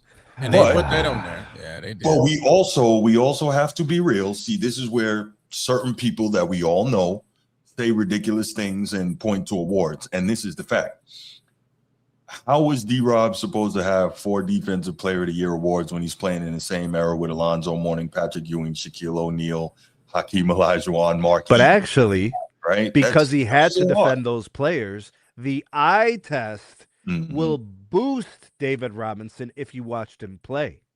It should, but what I'm saying is, that same situation hurts him awards-wise. Think about this. Patrick Ewing is widely regarded, not on this stupid list, but widely regarded as one of the best defensive centers of all time. Absolutely. He has no defensive first-team selections. Because who was winning them each year, Bruce? There you go. Sometimes you're born at the wrong time. Sometimes you're born at the wrong time. The Hoya destroy it. Yeah. So, you know. This list is off to a really bad start, Bruce. Yeah. Wait, who didn't have any first team? Patrick Ewing. Pat Ewing. No first team all defensive selection. Do you know how many Alonzo Mourning won?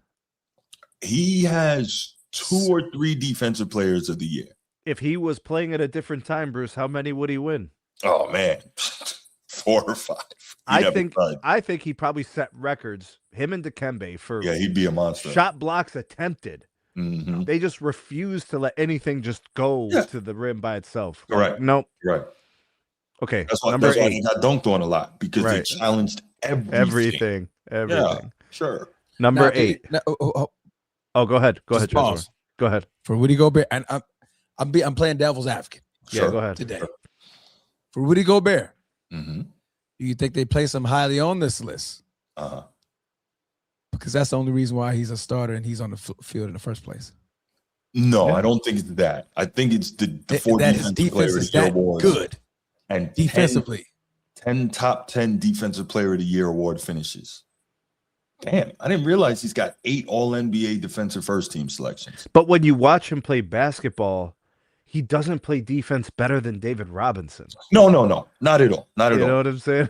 Not at all. He doesn't move as well as David Robinson. Right. And the game also changed blocking, on him. Like, they both have elite shot blocking. Mm-hmm. David Robinson closed out better. David Robinson was more positionally aware.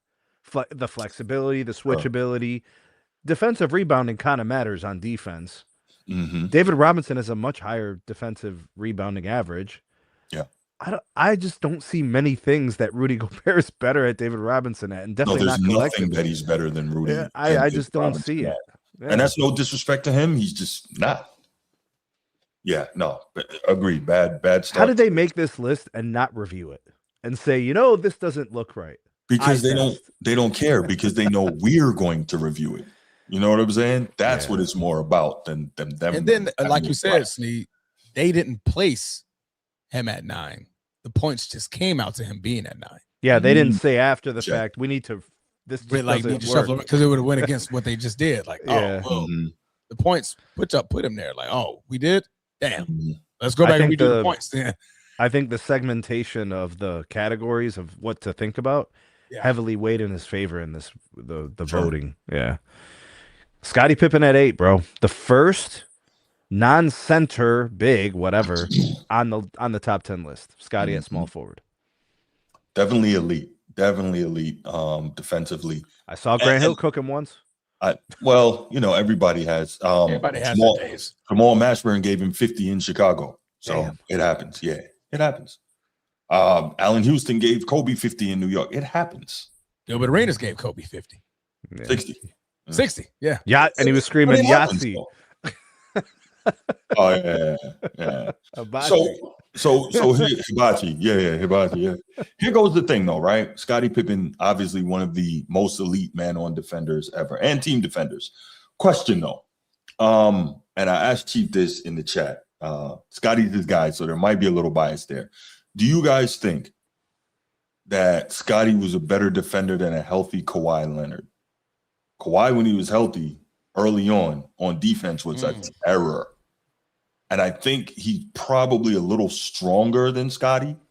So, he didn't play in the era of real power forwards and whatnot, but I don't know, man. A healthy Kawhi was an animal defensively. I'd have a hard time separating those two. I put them right in the same tier. Yeah, I agree with Snead. That's tough.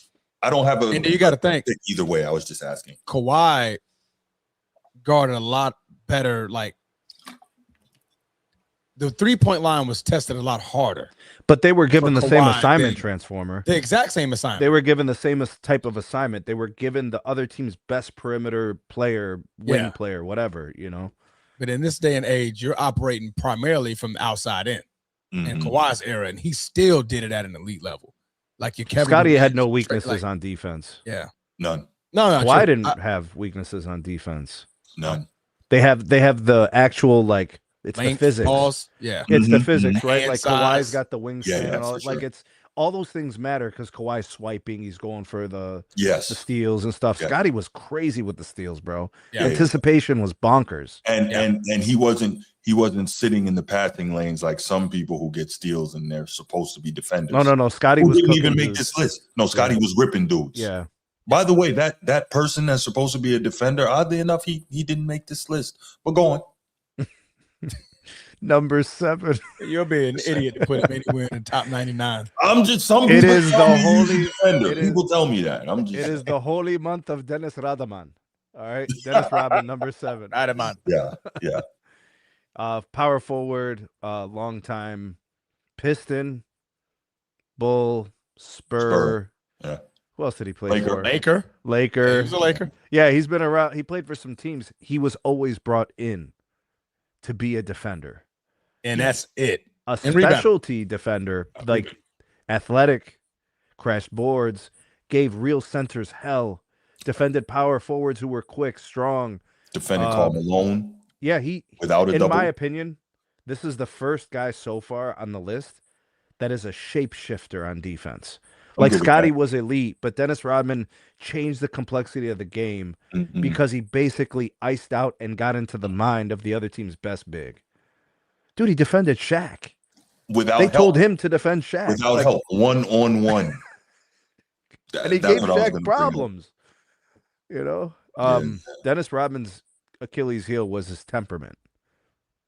And I think a little bit of crazy. Right, his off the court stuff kind of derailed his career a little bit prematurely, but he was one of the most unique defensive players I've ever seen. That's very fair. Everywhere, the hustle, the commit. He took pleasure in making life hell for whoever was his assignment. Completely, one of the few basketball players as well that sacrificed his body regularly, like did not care at all. Just total nut job. This right here, and I don't want to elaborate on this because this has nothing to do with this person. But this is how great that cast was for the Bulls. that 2 of the players on that list are in the top 10 of all-time defense. That's how great that team was. Not to mention, the third guy who's not even in the top 10 is also a first-team defender. That's how great that Chicago Bulls team was. A testament to how to build a championship. How to build it. Yes, That's exactly what I'm going This to is exactly what it is. Yeah. Yeah. Mm-hmm. All right, good stuff. Number 6, the late great Dikembe Mutombo. God bless the day, Mount Mutombo. I think well known for his incredible shot blocking ability, relentless pursuit of shot blocks. Mm-hmm. I think understood his role on every team he ever played with. Everybody will remember him as an Atlanta Hawk. I think everybody will remember him as a Philadelphia 76er. I remember him as a Nugget. Everybody will remember him as a Nugget. I don't know if he played for any other teams. Hawks, Nuggets, Sixers went to the finals with the Nets as well. Okay. He went to the finals with the Nets. Mm-hmm. Dikembe was, if you weren't going to be a great basketball player from the offensive standpoint, you were always going to focus on maybe emulating your game. A guy like Dikembe Mutombo, if you were a 7-footer. He attempted to block everything. Remember, Bruce, we just talked about this, right? Yes. Alonzo Mourning. Dikembe wanted to block everything. He just wanted to wag, that, and he took pride in his job, though. Centers are supposed to be the last line of defense, and he took that seriously. You know what? I didn't see him foul out that much. No. Shout out to Dikembe. Facts. I don't remember him fouling out much, so a testament to that. Yeah, I love. I mean, a lot of people weren't trying him either, so. No, they did. I'm talking about like all game. Like they they did. He would have. Dikembe would have 3-4 shot blocks on a possession sometimes. No, but like that's coming from like the outside in. Like what I meant by like putting him in situations where he could get in foul trouble. That's what I mean. I think he was very calculated, good with timing. Yeah, I mean, maybe if it was like smaller guards, they get around and then get him turned around. But I don't remember him making too many bad shot block attempts like where he didn't have a chance. Right? He would get into position. He was really good with anticipation, and he used his length to the best of his ability. Yeah, for sure. Yeah. I love to see he's one of those guys that gets like multiple shot blocks on the same possession. I love it, and it's crazy. He'd get the block, finger wag you, get the block, finger like how is he blocking and finger wagging like 4 DPOIs? Yeah. 3 All-NBA defense first teams, 3 second teams, 9 top 10 defensive player of the year finishes. That don't even make mathematical sense. It doesn't. Like, how do you only have 3 first team all defense, but you got we just talked about that 4 times? David Robinson, Hakeem Olajuwon. This continues to be a political issue. Yeah, a lot of dudes getting votes around that time at the 5 position. A lot of dudes. So yeah, that's crazy. Yeah, man. I can get second team all defense. So I'm actually the defensive player. So check out this next one as we round out to the top 5. I actually ain't mad that Ben Wallace is ahead of Dikembe. I think some people probably don't like it, but I agree with it. I don't know that I agree with that. I think that. Go ahead. Go ahead. No, you go ahead, Bruce. I was just gonna say I think a huge part of that is the job he did during that Laker run. Yes, that 2004 finals. I think that really stands out to. I mean, he does have 4 defensive player of the year, so. Respect due, but you don't remember what he did to KG in 2008? I do not. I do. I don't. I remember. Okay. I remember KG being the best player in the series and him being held at bay under control from Big Ben Wallace when he played. And when Ben hurt his eye and got those headaches, and the Cavs were losing. He was the difference for the Cavs defensively. It was Ben Wallace. Okay. So yes, and that was after he was in his prime, right? Because he went to Chicago, then he went to Cleveland after Detroit. Right, and that's crazy because 2008 KG was defensive player of the year. He gave KG the business, bro. He did a great job on KG, and I think some possessions he was guarding Perk. Good thing Paul Pierce was there to give LeBron the business, but carry him. And vice versa. But continue.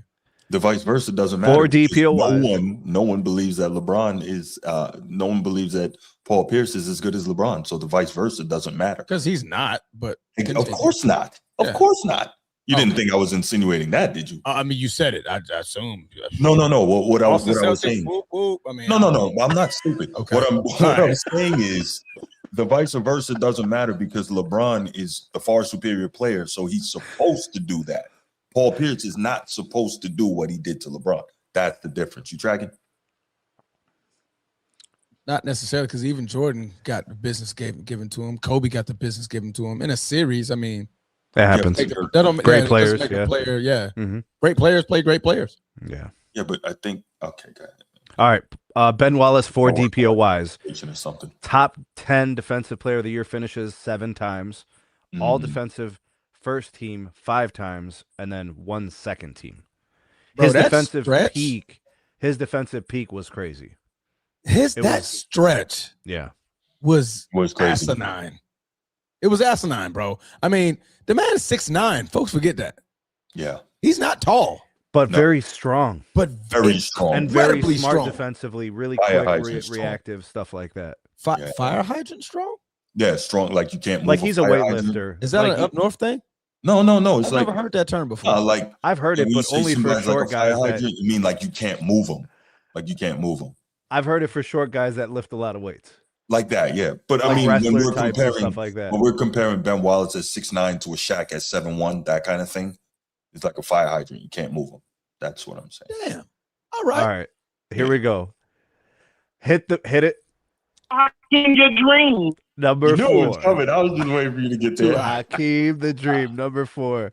Yes. I'm a little disappointed. I kind of wanted to see him at the 3 spot or maybe the 2 spot. I wanted to see him at 2. I had him at 6. Okay, fair enough. It's kind of in the same. You had him at 6, really? No, I just want to see you get. No. I mean, But here, listen, being in the top 10 is something special. Yeah, in this list. So I'm not mad if he's 5 or 6. I mean, this back to back is like you're not challenging any of these dudes. Well, so here's what I wanted to say about Hakeem: 2 defensive player of the year, 10 top 10 finishes, 5 first teams, 4 second teams. Right. His duration, his stretch of defensive dominance is exemplary. There's really only one other guy in the modern NBA that had that stretch, right? And it's basically Tim Duncan, right? So if you go back to the Garnett, maybe? Who? Garnett, maybe Garnett too. Yeah, true. Yeah. So a few guys, right? It's a short list, for sure. Yeah. He, when you watch the film, when you watch it, like the eye test they were talking about, it's why I think he belongs in the top 3 or the top 2. But he does have an incredible, like, blocks per game average. The seasons where he averaged more than 3.5 or 4. His willingness to try to block everything. We talked about that with Dikembe. We talked about that with Ben Wallace. 2 steals a game. That's what it is for me. That he was always 2.5. Rips. Yeah. As a big, like, that's crazy. He's the only big in the top 10 in steals. Remember how I talked about shapeshifters on defense? Yeah. He is a shapeshifter on defense. He's the guy. Yeah. You know what I'm saying? So he's one of those types of players. And he was a big back then when the whole league wasn't running pick and roll. He was one of those guys that can get out there, completely switch, not just hedge, but completely switch onto he had the good ball feet, handler Bruce. and He had still good feet. get back and defend the rim. He had great feet. And he actually, his best feature was anticipation. Sure. He just always kind of was in the right place at the right time. I actually, so number 3, the big ticket, Kevin Garnett. I would have switched these 2 at least. I would have been okay with that, but I think also when you look at, Kevin Garnett having 11 top 10 defensive player of the year finishes is kind of crazy. 9 first teams, 3 second teams. That's 1 DPOY. Yeah. 11 top 10 finishes, 9 first teams, 3 second teams. Right. So an incredible run. Incredible run. And he's doing that. He's a little lunatic. Yes. And he was doing that in a nasty power forward era too. Just like Dream was doing in a nasty center era. He did it in the power forward era. So yeah. But I'm not mad at Dream being number 3 there and KG being number 4. But get the preference thing though. I I'm bet also you. not mad at KG being where he is. I bet you, Bruce, if you looked at the advanced statistics, so we just know from the eye test, we know that this guy was a problem. Right. But I bet you the advanced metrics favor him even more because of when he was off the floor for the Celtics versus on. Yes. The Celtics weren't actually good defensively without him. Right. They were very average. Mm-hmm. He was the difference maker. Like Ray Allen was a good individual defender. Sure. Paul Pierce was okay too, Mm-hmm. but KG was the difference maker because he coordinated. Right. And it was how he coordinated too. Like a lot of players, and you hear this in a few stories, is that his trash talk were actual play calls. That's crazy. That's how crazy it was. Like folks, like they bringing up these stories. Like, man, I thought he was just talking shit the whole game. Mm-hmm. No, certain things he say were actual keys that the other teammates knew. Oh, okay, we're sending the defender this way. He wants the defender to go that way. Like this man was calling plays from shit talking. Mm-hmm. Like, no, he ain't over here, B. Like, oh, not over here. Oh, hey, keep that junkie on the right side. Like, it was words, and they were like, okay. And they were like, man, why is he like talking shit like the game just started? He's calling formations. He's saying where to trap a defender, where to send a defender to. That's amazing. When your teammates just understand your shit talking, is calling plays. I got no problem with you being in the top 3. Now watch this, Transformer. I got no problem. Let's take all the shit talking out and let's make a defensive player. We got Tim Duncan. Right. That's take it all away. Yeah, it's just let's take that out and let's just make another guy like that. Nice try. Almost. Yeah. Almost. Maybe next time. Yeah. Gotcha. Now Tim Duncan. Ooh. 8 first team. Yes. 7 second team. Yeah. 11 crazy. top 10 finishes. No defensive. 0 DPOY. Yeah, so for him, it was the longevity. Yeah. For him, it would probably be the advanced analytics. Mm-hmm. For him, it's the eye test. Yeah. He challenged everything at the rim. Yes, he did. He was a very smart defender. Except I don't remember him really fouling out much. No. Here Except and there. what, Transformer? Except LeBron. Well, LeBron got a lot of He people. just jumped over him. LeBron. But he did the jumped over KG. many You remember when people. KG just went Kevin flying out of the Harlan on way? the call. LeBron James, no regard for human life. That's one of the all-time great calls right there. And absolutely. I don't know what got into LeBron. He said, "I don't like you, KG, and I'm going to make you. Yes, I'm going to do something bad to you." And he did it. I think Duncan was a really smart defender. I think he just understood the game really well. Yes. And then all the defensive principles, he had them. And you know what I think too? Coming into the league, I'm sure he was tutored extremely well defensively by D-Rob, but he didn't have David Robinson's athleticism. And a lot of times the guys who are less athletic are better because they have to focus fundamentally. Big fundamental, right? Big fundamental. There you go. And so I think that, not saying that he had no athleticism, that's ridiculous, but I think that helped, in terms of his greatness on that side of the floor. So I mean, he defended Shaq. You took away my point, so I'm not even going to talk now. Okay, talk about how well he defended Shaquille O'Neal and Amari Stoudemire. Yeah. And Kevin Garnett. Remember the elite bigs of that era. Come on, Transformer. And Rasheed Wallace. He had to defend all those power forwards. Antonio McDyess. Mm-hmm. Yeah, that was a tough era. He got some bodies on that resume. Mm-hmm. Yes, a lot of bodies. For sure. Like we're talking Hall of Fame bodies. Yes, that is correct. And Duncan was anchoring that defense. Yeah. And that defense, the Spurs defense was good. Really good. Remember, only a couple guys were beating that defense. Bean, you know what I'm saying, was one of them. It was hard to beat the Spurs. Hard. Yeah. Absolutely. No. Their defense I only imagine if they had him, D-Rob, Bruce Bowen, and all at the same in their prime or whatever. Prime. Yo, Bruce Bowen. I like him, but he was so dirty. You remember when he ran and jump kicked Wally Zerbiak in the face? From 10 feet away. Yo, jump flying sky kick right in his face. He looked like a karate man when he did that. I said, that man by the way, 10 feet. Guess how they assessed that foul? Guess what they did? It was just a regular foul. common foul. Yeah. Personal foul. They're like, personal foul. Right. It was like, Today, that's like a 10-game suspension. No.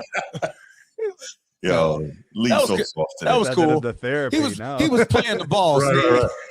Yeah, okay. Playing the ball. Playing the Hey, ball. it was a good pump fake. Right. That was some athleticism, boy. Yeah, it was. Number one. The great. Accomplished. Yeah. Celebrated. Yes. Legendary. Yes. All-time defender. Yes. Very hard to argue this, in my opinion. Bill Russell. Mr. Russell. Yeah, absolutely. Now, they didn't do all the things. They didn't do all the defensive awards at the time. Right. They didn't do the defensive player of the years. No. I think he was in the NBA for one season when they did all defensive teams. His final year. Yeah. So, and blocks, I don't even think they were tracked, bro. They weren't tracking him until 72, 73, I believe. So he didn't get any of his blocks counted. No. They go back and watch whatever limited film they have, and they see games where he's got like a dozen blocks and all that stuff. Right. And he's a shapeshifter on defense, which he then also ran the floor and turned into offense. Yes. He was an amazing player. He was a great athlete. Yeah. And he wasn't wilt big, right? He wasn't 7'4" or whatever. He was like a Ben Wallace height. Right? Yeah. But it was just the defensive principles. It was just the tenacity, the motor to just defend. Yeah. And he was the guy as an elite shot blocker who kind of really, his thing was like, I remember him talking about it, saying it doesn't make sense to block it into the stands. Like he was the guy that pioneered blocking it to your teammates so they could start the break. So he'd block it to one of his teammates. Smart. And then he'd go run and finish it on the other end. Like Bill Russell was amazing. Yeah, it's really hard to argue for him not to be rated one based on the team success that they had, him being the anchor of such a great defensive team, so him being such a great defensive player. I can argue that. Yeah, so it's tough. For sure. I think the top 5 is good. I think the back 5 has problems of this top 10 list. Yeah. There's a couple guys I would replace. So honorable mentions that should have been in the top 10, in my opinion. Okay. I think David Robinson should have gotten into the top 10. Agreed. I would have been perfectly fine if you wanted to take try Gobert out for that? Yes. Okay, cool. I think you could try to sneak in Kawhi Leonard ahead of Draymond Green. I think you could find a way to do that. Okay. I'm good with Dwight Howard on the outside of the top 10. Okay. In fact, I prefer him outside the top 15, in my personal opinion. Okay. I would try to sneak Gary Payton into the top 10. I was about to ask, what do you do? I'm trying to get him in there. I'm not putting Jordan in the top 10. We're not doing that. No, that's okay. There's some people who really believe that shit, and it's not true. No, he was an elite defender. He is a very good not, defender. There you go. But Scotty was better. And Scotty's in there. That's enough. You know what I'm saying? Come on, bro, listen. MJ had incredible defensive instinct. He has a lot of the same qualities these other top 15 guys have. I'm good with him at 15. We don't need to overdo this, right? Kareem definitely belongs better than 16. He was too good for too long defensively. He needs to be closer to the top 10.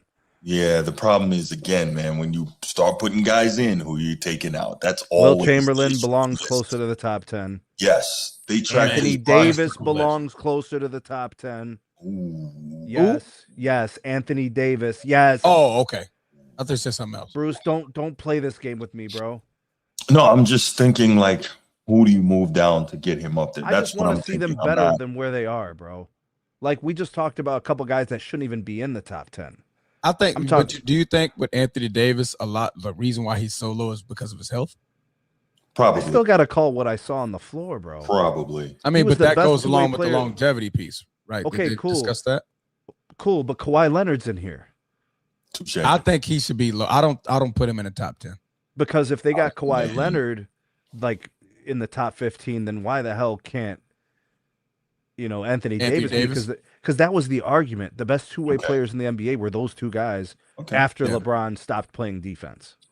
Yeah. Okay. I mean, my reasoning for Kawhi, before everybody gets all disrespect, like, what? Kawhi once he started becoming more of the focal point of the offense, the defense slid. Now, did he have multiple possessions in a row where, okay, well, that's peak Kawhi. He showed flashes of peak Kawhi when he started averaging 25, 28 points a game. When he was with the Spurs and he wasn't really the focal point of an offense, it was peak Kawhi because that was his primary job, right? Once he started being more of the meat and potatoes of this is how we're going to – it's going to take too much, similar to Jordan, similar to Kobe. You have to exert so much energy when it comes to the offensive side of the basketball. They're not going to be as great as they were defensively because that takes a lot of energy and effort to do so. If you look at the top 10, most of those guys, their mission was defense. My job is defense. I can hound you defensively, right? Now, that goes to more credit on how Kawhi Leonard is so great. I will give you that because he's still in the top freaking 15 in both categories. Like I can give you 25 to 30, but I'm also going to limit you in your possessions as well. So I think that plays a part in why he's not in that top 10 because once he started going to Toronto and especially when we went to LA, that defense dropped a little bit because he needed his offense to elevate, in my opinion. Well, he was also playing center for LA. Yeah. So that changes things too, right? So, okay, the show is about to get derailed. You guys ready for this? Oh, shit. I know where Victor it's about. Wembanyama is ranked 36. Already? I'm not done. Oh, there's more. With a high vote of 1. Go ahead. You guys have at it. I'm not doing this, bro. I'm out. He can never be one. He can never be one. I don't think 36 is like crazy. I get if your argument is 36 after like one season, but it's rare to see a player defensively completely affect things the way we see Wemby completely affect things. Like that voter was from France. You might be right. He shuts down completely everything, though. Wemby is insane. 36. Look, Wemby needs a bigger body of work to be up there, but I think clearly he needs to be in the league longer. I think clearly it's testament to the effect that he has on the game, which we know is nuts. Insane. Now, will he be in his top 10 list in 8 years? Yeah. Yeah, I can see that. Yeah. I can see that happening. I got a great here transforming. Oh, I'm sorry. Go ahead. Go ahead. Oh, no, I'm just saying because the way he can guard all 5 positions, this man is blocking 3-point shots. He's taking away bigs who are good at shooting threes and making them alter their shot. Like, yo, why is this man here? I'm 7 foot. Nobody's supposed to be out here challenging this shot unless you're Victor Wembanyama. Right. I can get to that. Yeah, he's just different. You're not safe on any part of the floor unless you're at the 35-foot line. Right. That's it. Right. Other than that, once you step aside of 35 feet, you're no longer safe. And he can still get back and defend the rim. Like, that's the crazy part. Correct. 2 steps, he's at the rim, challenging shots. Right. He's going to be in the top 10. Sure. So one of my gripes with this list, I think Patrick Ewing is at 46. Damn. I think that's super disrespectful. But the fact is, because he has it comes down to the awards again, right? No first team All-NBA selections, defensive, and no Defensive Player of the Year awards, right? Because realistically, is there a big difference defensively between Alonzo Mourning and Patrick Ewing? I don't see it. But they've got Ewing at 46 and Zoe at 20. Why? Because of the Defensive Player of the Year awards. 46. That's the difference. Sheesh. He is down there. What? No, I'm just saying he was down there. I had to keep scrolling, boy. Oh, yeah. No, it's crazy. I think it's greatly disrespectful, but he averaged at least 2 blocks a game in each of his first 14 seasons in the NBA. There you go.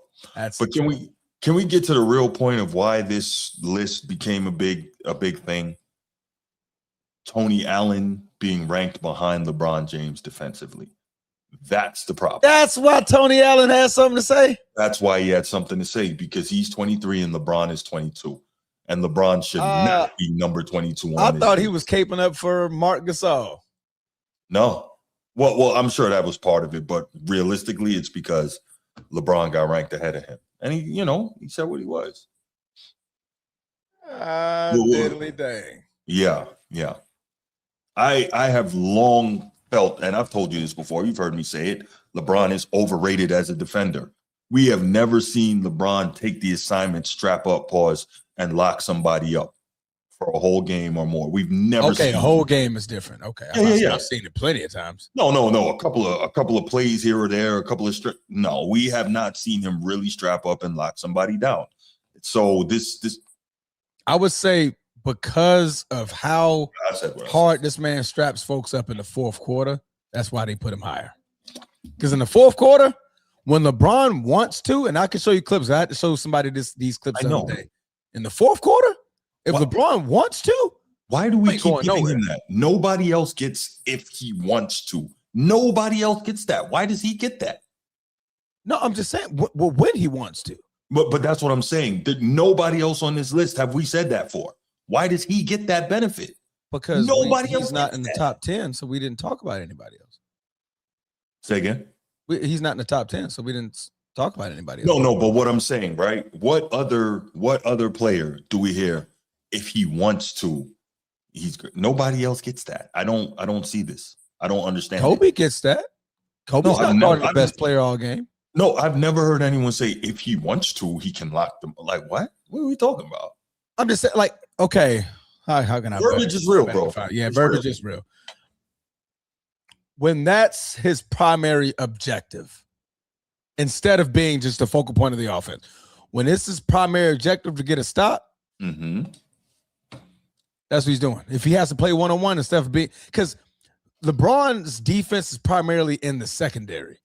That man would have been one hell of a safety in the NFL. Oh, he's an incredible help defender. Yeah, nobody's going to argue that. Incredible NBA version of what you play safety on defense. Sure. Incredible, right? But when he needs to play DB, and he needs to play he needs to play one-on-one with the best receiver. Right. Oh, he's shown he can do that. Right. In the fourth quarter, I've seen this man hound the best player.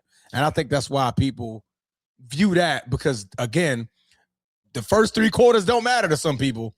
That fourth quarter, it's all eyes on me, right? Like when the game matters most, he's putting it on you. Pause. Right. Nino, Jordan does not get the if he wants to. Nobody says that about Jordan defensively. Cut that out. Nobody says that. Come on, man. Most part you need to, but well, that's also not true. If you actually do the research, Jordan actually more often than Scottie Pippen guarded the opposing team's best offensive player. If it wasn't a big, if you do the research on that, but it doesn't fit the what narrative. I've seen some games where he wasn't near the best player. Listen, I'm not. Okay, so then Bruce, let's properly rank him if we don't agree with it. He's at 22. Tony Allen's at 23. You want him switched? Tony Allen clearly has to be ahead of him, right? He has to. But all right, I'm gonna make the devil's advocate play like Transformer. Okay. LeBron offers more versatility than Tony Allen. LeBron offers more athleticism so he can cover more space. Okay. His help defense was probably better. He's one of the best help defenders. The chase down blocks, the weak side help. The anticipation is probably better, just overall. So there's things that LeBron is actually better at, demonstrated more frequently than Tony Allen did. On the ball perimeter, Tony Allen all day. Yep. LeBron was actually trending that way until he got enormous. In 2009, LeBron was becoming an elite perimeter defender, and then he added 40 pounds of muscle, and he couldn't move his feet like he did before. So at 250, the physics say, and then at 220, the physics say. That's what slowed down LeBron. So he went from being able to really defend elite shooting guards and guards generally to more power forward focused. Yeah. And then like a bigger shooting guard, right? Like he could legitimately defend power forwards. That's a real conversation we had about LeBron. He could legitimately defend power forwards, small forwards, and a taller guard. He would be just fine defending. Situationally. Some of those series, he was guarding Tim Duncan at some point. I'm telling you, he could do stuff like that. Tim Duncan. Tony Allen was strictly on the other team's best perimeter scorer because he was a mercenary for that purpose. So there's things that LeBron did do better than Tony Allen. Bruce? But LeBron, generally speaking, by his fans, his stands, overrate him defensively. Yeah. My point. Yeah. He was never a DPOY. Nor should he have been. He was never a DPOY. Nor should he have been. Let's look at the rest of the 20s. Sure. Bruce Bowen at 24. Bobby Jones at 25. Mark Eaton was a beast center defender at 26. Highest blocks per game average in history. He really actually kept Hakeem from getting more of those blocks titles. Yes. Highest single season. 5.6 blocks per game in 84, 85. Sidney Moncrief probably belongs higher, like a better score than a 27. Yeah. Michael Cooper, you might have an argument there for him to be better than 28. Elite man on defender. Sure. I'm cool with Chris Paul being in the top 30. That dude played great defense for a very long time. Yeah, I think the steals numbers are really what help him. And that's cool. Not mad at that. You guys want to know something? Mm-hmm. Yeah. And I don't mean to get this way, but I think it's funny that I'm going to say it. Oh, no. The sheer aggression of our demographic displays a lot on this list. The first Caucasian male isn't mentioned until the 25th pick. The sheer aggression of our race, yikes, is Mark demonstrated Eaton. highly on this list, bro. Bro, what if we did the genealogy and found out that Mark Eaton was part, was mixed by races? It's very possible. I mean, a lot of things went on. Bobby Jones, my John man, Havlicek, 31. 25. Hondo. Yo. Wait, Jason 25. Kidd, 32. You guys think that's a good rank?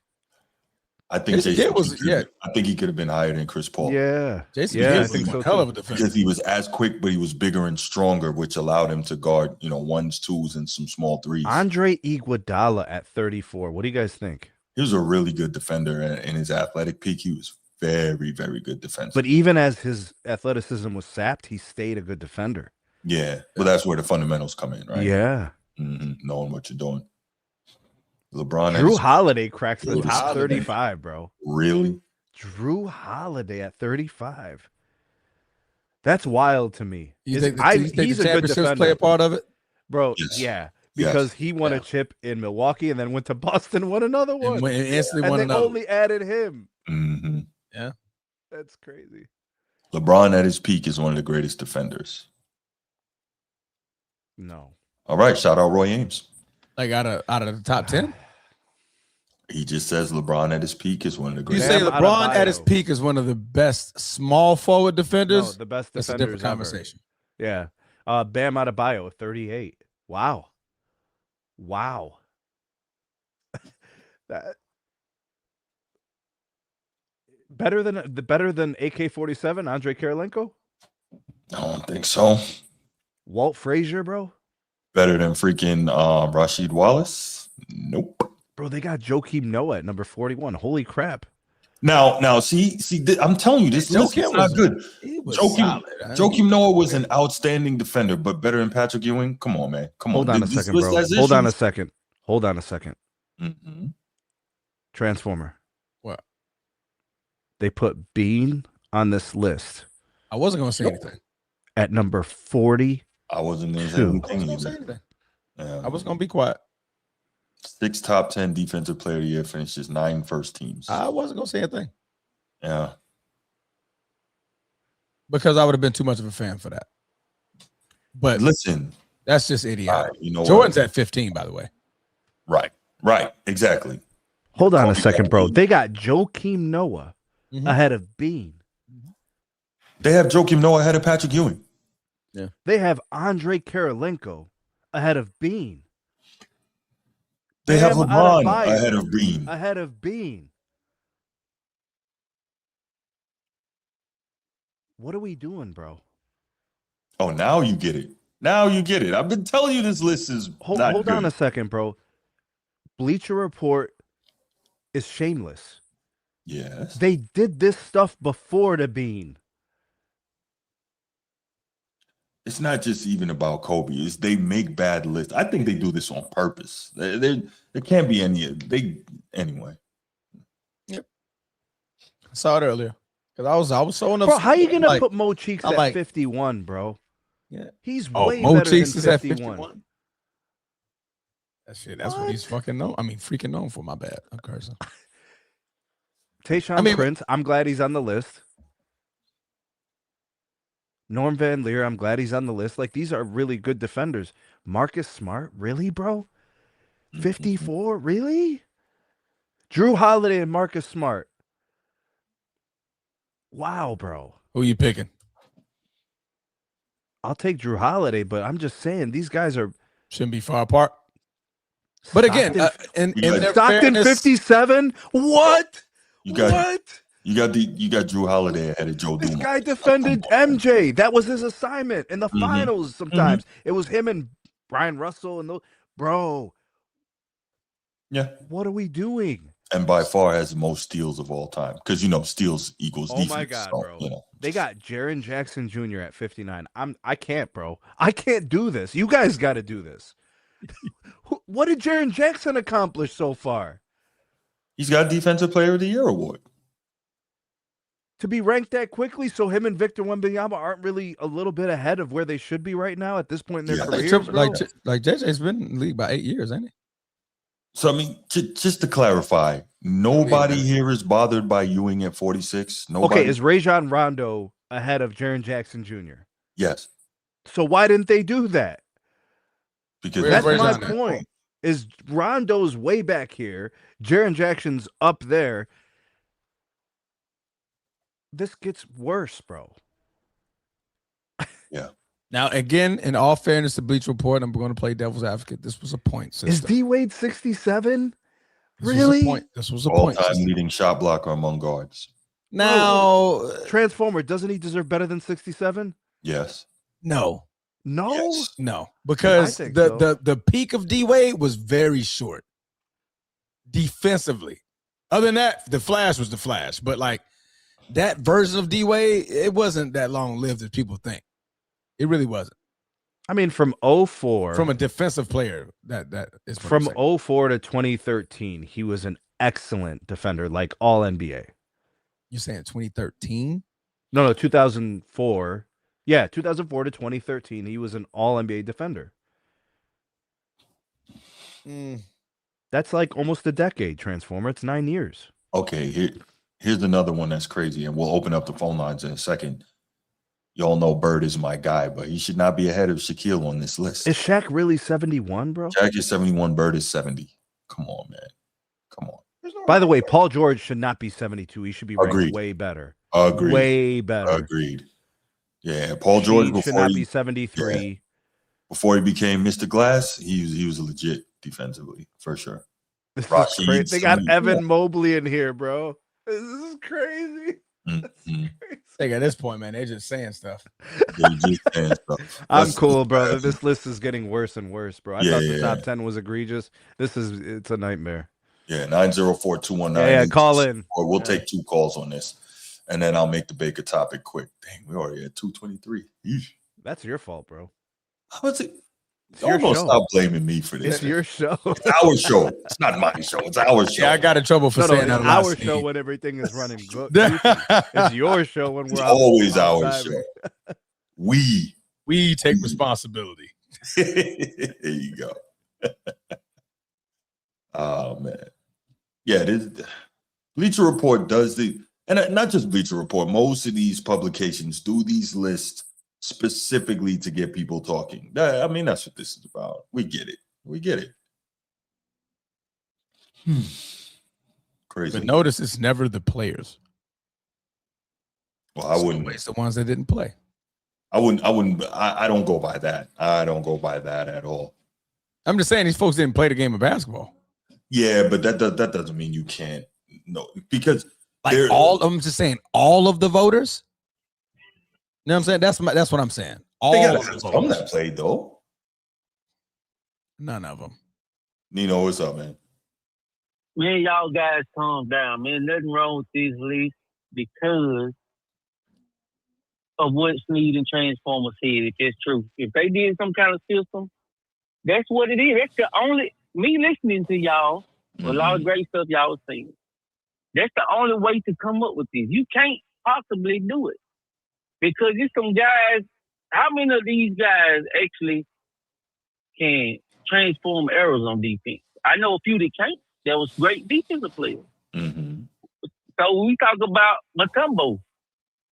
Mutombo probably not great in his error. Dream, he great in the error. Rodman, how he move his feet, he great in the error. So you got to take it in their error. Rudy, he might be better with back to the basket. He have a tough time. I went to the game and seen him play live. He have a tough time trying to take down blocks and all that. So that's what you gotta just like Sneak said, you gotta just Kobe at 40, what Kobe at 40 something? Yeah. 42. Come on, man. Insane. There gotta be some kind of point, Ron. You didn't look at that and see. My only thing would be what I like what Transformer said. That's because I was trying to say this on Man Down the other day.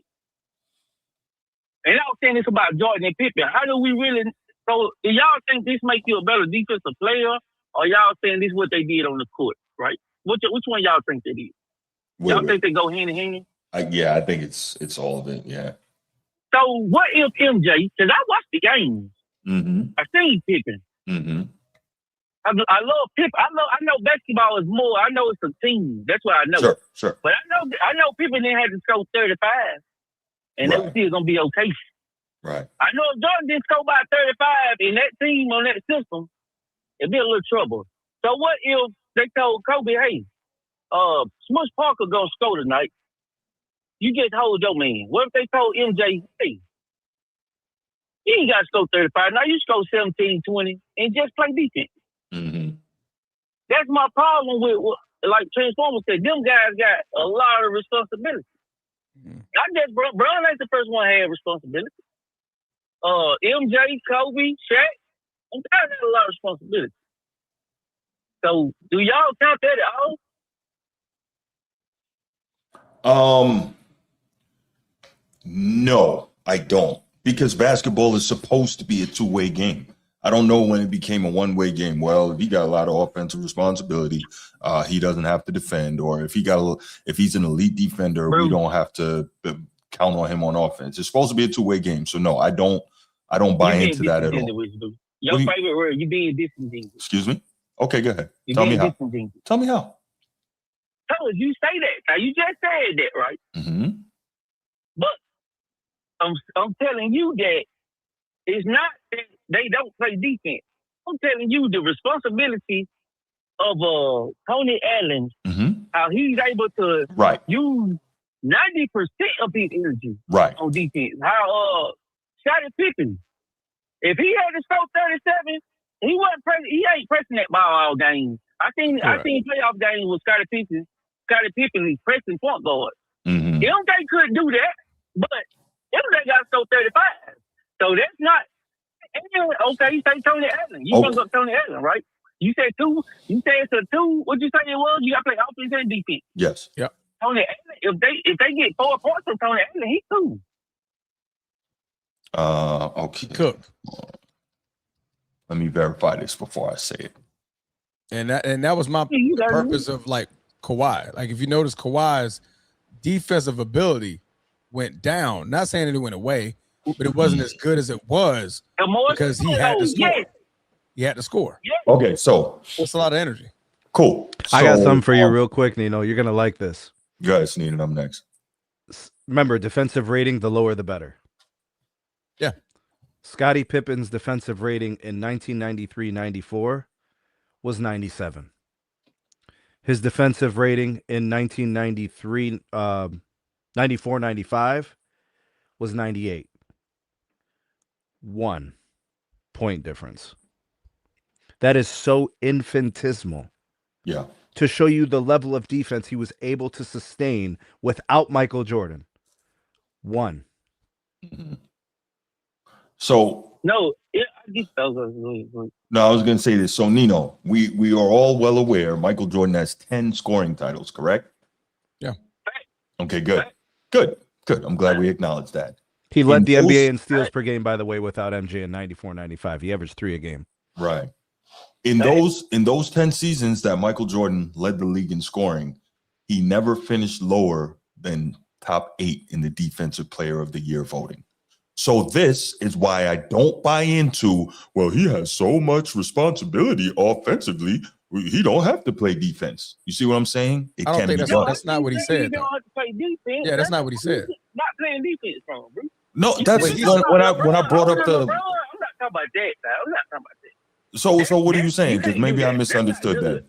Okay. That's not food. No, that's not. That's just, bro. I don't know, bro. So Isn't that I was about to say, isn't that the excuse they make for LeBron all the time? Well, he has so much responsibility offensively. I mean, they say that team, that's the team a lot. I'm not talking. Take that, bro. I'm saying you automatically, right? Like Transformer said, if Kawhi Leonard came in, listen to me, folks. I'm listening. With the clip when he got when he started getting the Spurs, right before he left.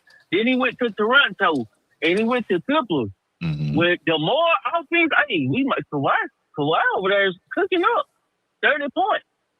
Now Pippen, I love Pip. You gotta believe me, Sneed. But the triangle helped that a lot. He still with MJ scoring. Y'all know that. But I get what you're saying. Kawhi starts scoring 30. Okay, we need them 35 from Kawhi. Look at how he played defense versus when he was, go lock up Brun over there. We need you, all your energy on Brun. You give us 17, we'll take that. That's good. So, not that you don't play defense. I'm saying if MJ had another assignment, Pippen gonna score 30. I can guarantee we dependent on Pip to score 30. MJ, use more of your muscle on defense. Then you would be like, he probably would have had 3 defensive players, what I'm saying. That's how good he was on defense, but the responsibility. What about my guy Dream then? But before I go there, because I'm gonna add on to this is what I said about Kawhi. Kawhi Leonard defensive rating when he was with the Spurs, primarily defender, primarily defense. He'd give you 15, some occasional 20, right? 99, 98, 96, 95, 98.5. The moment he left and went to Toronto and with the Clippers, he's never went below 100. 105, 103, 108, 110, 111, 110. But what happened to his body, Transformer? Now, granted, injuries played a part, but he wasn't injured in Toronto. He played all of Toronto. Well, when he was diagnosed with the degenerative knees, that was in San Antonio. Yeah, but he was still giving you 98.5%. Well, look at the last, but that's what I'm saying is look at the last year in the Spurs. It did start to dip, right? It started to dip. Like, it was still elite. It was still elite. Yeah. 98's elite. You know what I'm saying? 105 to 108. That's crazy. That is precipitous. But you saw his point total go higher, much higher than it normally was, because he wasn't able to sustain that level of like he couldn't. You couldn't now go to the Clippers, Transformer, and look when he was paired with Paul George. And I think you're going to start to see some of it readjusting, right? No, it got worse. It didn't get closer to 100? No, it got worse. 103.1 was the lowest. Other than that, 108.8, 110.6, 105. Okay, yeah. So from like 105 to like 102. 103. It only dropped 2 points. But that's what a guy like Paul George can do for you for a guy like Kawhi who's starting to taper. You see what I'm saying? Like he actually improved his defense. Really, it was just by proximity. Paul George was elite. If you want to say that, but Paul George was still there the following year when it went up to 108.8. Oh, now it's just then it went to 110.6. Then it went to 1. I think Paul George still there. I think he literally started to sacrifice his defense. Yeah, once the knees and the offense, like all and. Bro, because remember this year what he did for a while, Bruce? Remember? You wanted Kawhi in the top 5 in MVP discussions because of his scoring output. Yeah. And that's why I didn't have him in the top 10, because I'm like, we're just talking about the Spurs, really. We're not talking. Oh, that's valid. That's valid. Yeah. Say that again. I need a confession from Bruce. Because you was cooking, but you kind of cooked yourself into something. Okay. Talk to me, brother. Now, you know how I feel about Gobert and even Wemby. Now, Wemby, for what he do, I give him a pass. But who else is the defensive big man in this era? You ain't playing true big man. Draymond. I got to look at it a little side, Draymond. But you go out multiple positions, but your position ain't the best. Now, when you bring up Dream, and I remember, I go back and watch Dream guard Shaq. I watch him guard D-Rob. I watch Shaq guard Shaq when Matumbo Neiman and the big guys. Patrick Ewing had his hands full every night. Bro, listen, Nino, tell me what you think about this. If you were able to defend Shaq on any level, you belong in the top 10 all time. Yeah. Number one. Like, if you automatically qualify for top 10 if you defended Shaq at any point. On Dream now. Hey, I was sleep on Dream. Bruce told me, I thought you knew basketball. Man, you might need to check this guy out. Hey, I'm Dream everything. Right. He moved feet fast. Now, can you admit her right here today? In position wise, your guy LeBron James and Toby Bean, the forward and guard position was the peak, the deepest it was when Bron played versus Jordan position when he played. Wait. Say that again. One more time. Pardon me. Say that again. Can you admit to the people on your podcast that LeBron's defensive assignments, his challenges, his position, when he played, and when he had to face up against the stars and the ball player, was deeper than when MJ played in his position? Can we all agree to that? Now that's hard to refute. How many better players did LeBron play that are better than Clyde Drexler? Right. Well, Nino does not like Drexler. Okay, Nino how many better guys are better than Stockton or Gary Payton? Quite a few. Nah, Drexler was a problem. People really don't understand. Drexler. He was like one of few. He said how deep. He asked him how deep was the roster of players. I'm trying to think. That's his question. So just at the position or just at the 2 and the 3? I believe he's you don't want to go 2 and 3. Yeah, you go 2 and 3. Nah, I'm just go 3. But LeBron defended forwards and Bean defended mostly guards. I'll tell you what, Nino. I have to research that because I do think that it's deeper in the 80s and 90s that you want to give it credit for. But I see your argument though. Yeah, I will. That's something I got to research, honestly. KD and Paul Pierce and all them guys. Yeah, no doubt. Do your research. Get with me. Yeah. Get with me. Hey, Transformer. He liked that Transformer sneak. Yeah, no, that was good. No, that was good. You had to think about that one. Like, yeah. He always getting me. I got him today. Because you look at all these top 25 lists, it's a lot of dudes in LeBron's era that's on that damn list. For sure. Yeah. But those are mostly the guys we got problems with. Yeah, I mean, to be fair, but they still up there.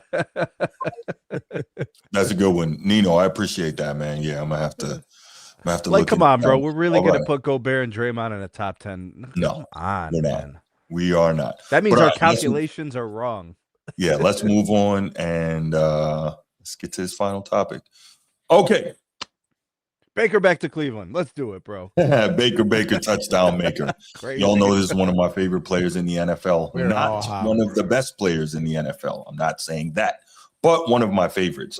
He's a guy who bounced around a bit. This is his 4th team, the Tampa Bay Bucks.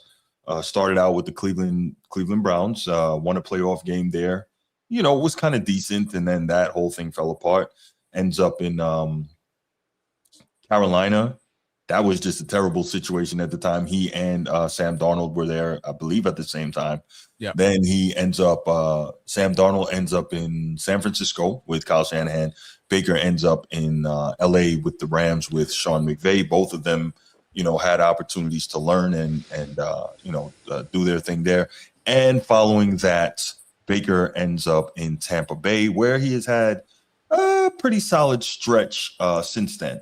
Why am I bringing up Baker Mayfield? Because Baker Mayfield is not happy at all that he hasn't received a contract extension commensurate with the way he believes he has played since he's been in Tampa and the way the team has told him he's played since he's been in Tampa. And because there are players in the league at the quarterback position who have not done what he's done and they are making a great deal more than him. I think he's making about $33 million right now.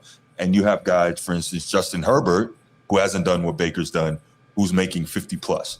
So Baker's trying to get an extension based on his play and based on what he's been told by the organization. And they being the Bucks organization, has not taken care of him the way that he feels he should. So I've got some sound on this. I've got sound from Baker, and then I have sound from Tampa Bay Buccaneers. How much does he want, Bruce? He wants something starting in the 50s. But even more so than that, it's not just about the money. It's that Tampa Bay was only looking at giving him 2 years. So they told him he's a franchise guy, but they only wanted to give him 2 years. Which he wants 4 or 5 years. Yes, it doesn't line up with being a franchise guy. So he gave him a timeline of up to what point he'll be, negotiating. After that, it's all football, and then we'll see what happens next season. So here is what Baker had to say regarding this. Wow, disappointing in that regard to not have, to feel disrespected a little bit. And that's really the disappointing part, to feel undervalued after, thinking you've earned it. This is not a poor me thing. There's a lot of other people that have it way worse off, but I can sit here and look at other quarterbacks and peers and evaluate myself based on that and put myself in certain categories that I deserve to be compensated for that. So I'll just name a couple.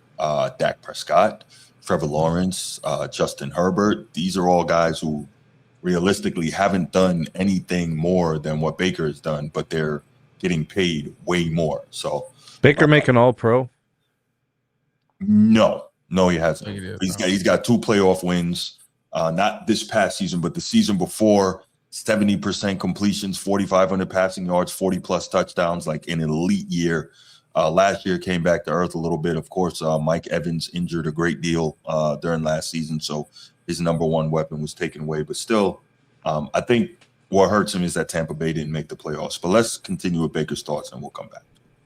And I think I'm a franchise quarterback. I've been told I'm a franchise quarterback. It's been said publicly from ownership down here.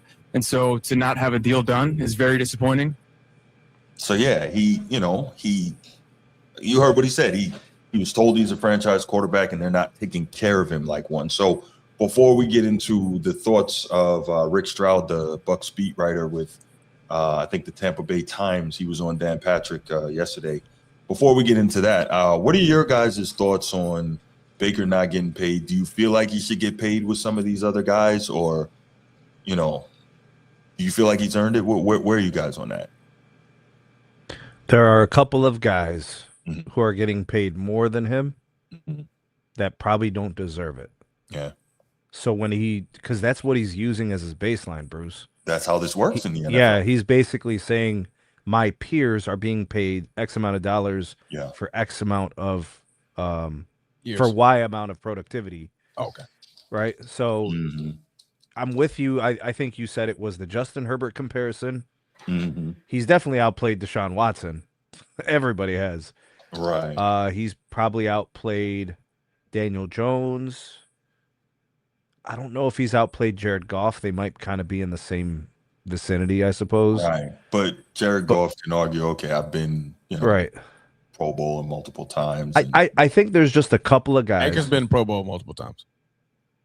I just think there's a couple of guys who are likely making more money than him that aren't as good as him, and he's pissed about that. Or not even necessarily as good, but haven't done what he's done. Well, that's what I mean by good. Like, it's about your accomplishments, like the seasons that you've put together. And Trevor Baker, Lawrence, to his credit, in his million healthy seasons, he's been good. You give him weapons, he's able to do some things. So I kind of understand his position. It's all relative to his peers, I think. Right. Herbert has no playoff wins, right? If you say Brock Purdy, okay, I'm cool with that. Brock Purdy's been to a Super Bowl. He's been to the Super Bowl, yeah. Gotcha. Right. Okay, let's go here. Pat Mahomes, no question. Right? We don't even need to bring that up. Easy work. Oh, my bad, Transformer. Go ahead, brother. I'm so sorry, man. Euro. Man, just said Euro. F the Transformer, right? No, Transformer, go. So I'm just looking at the salary. Me too. And I'm just going down a list of players that get paid relatively more than what Baker is asking. So number 1, we got Patrick Mahomes at $64 million a year. Then we got number 2, Dak Prescott at $60 million a year. Conversation's over. Dak's living off of some magic or something. I don't know what he did, bro. I want less than Dak Prescott. Anybody in the world mad? Nope. Okay. Let's continue. Joe Burrow, 55. Josh Allen, 55. Jordan Love, 55. Trevor Lawrence, 55. Matt Stafford, 55. Jared Goff, 53. Brock Purdy, 53. Justin Herbert, 52.5. Lamar Jackson, 52. Jalen Hurts, 51. Deshaun Watson, we're not going to mention him. Daniel Jones, 44. How much did Baker ask for? He wants 50. That puts him right there. Y'all can't meet him right there. You know what I think is the bigger problem here, Transformer?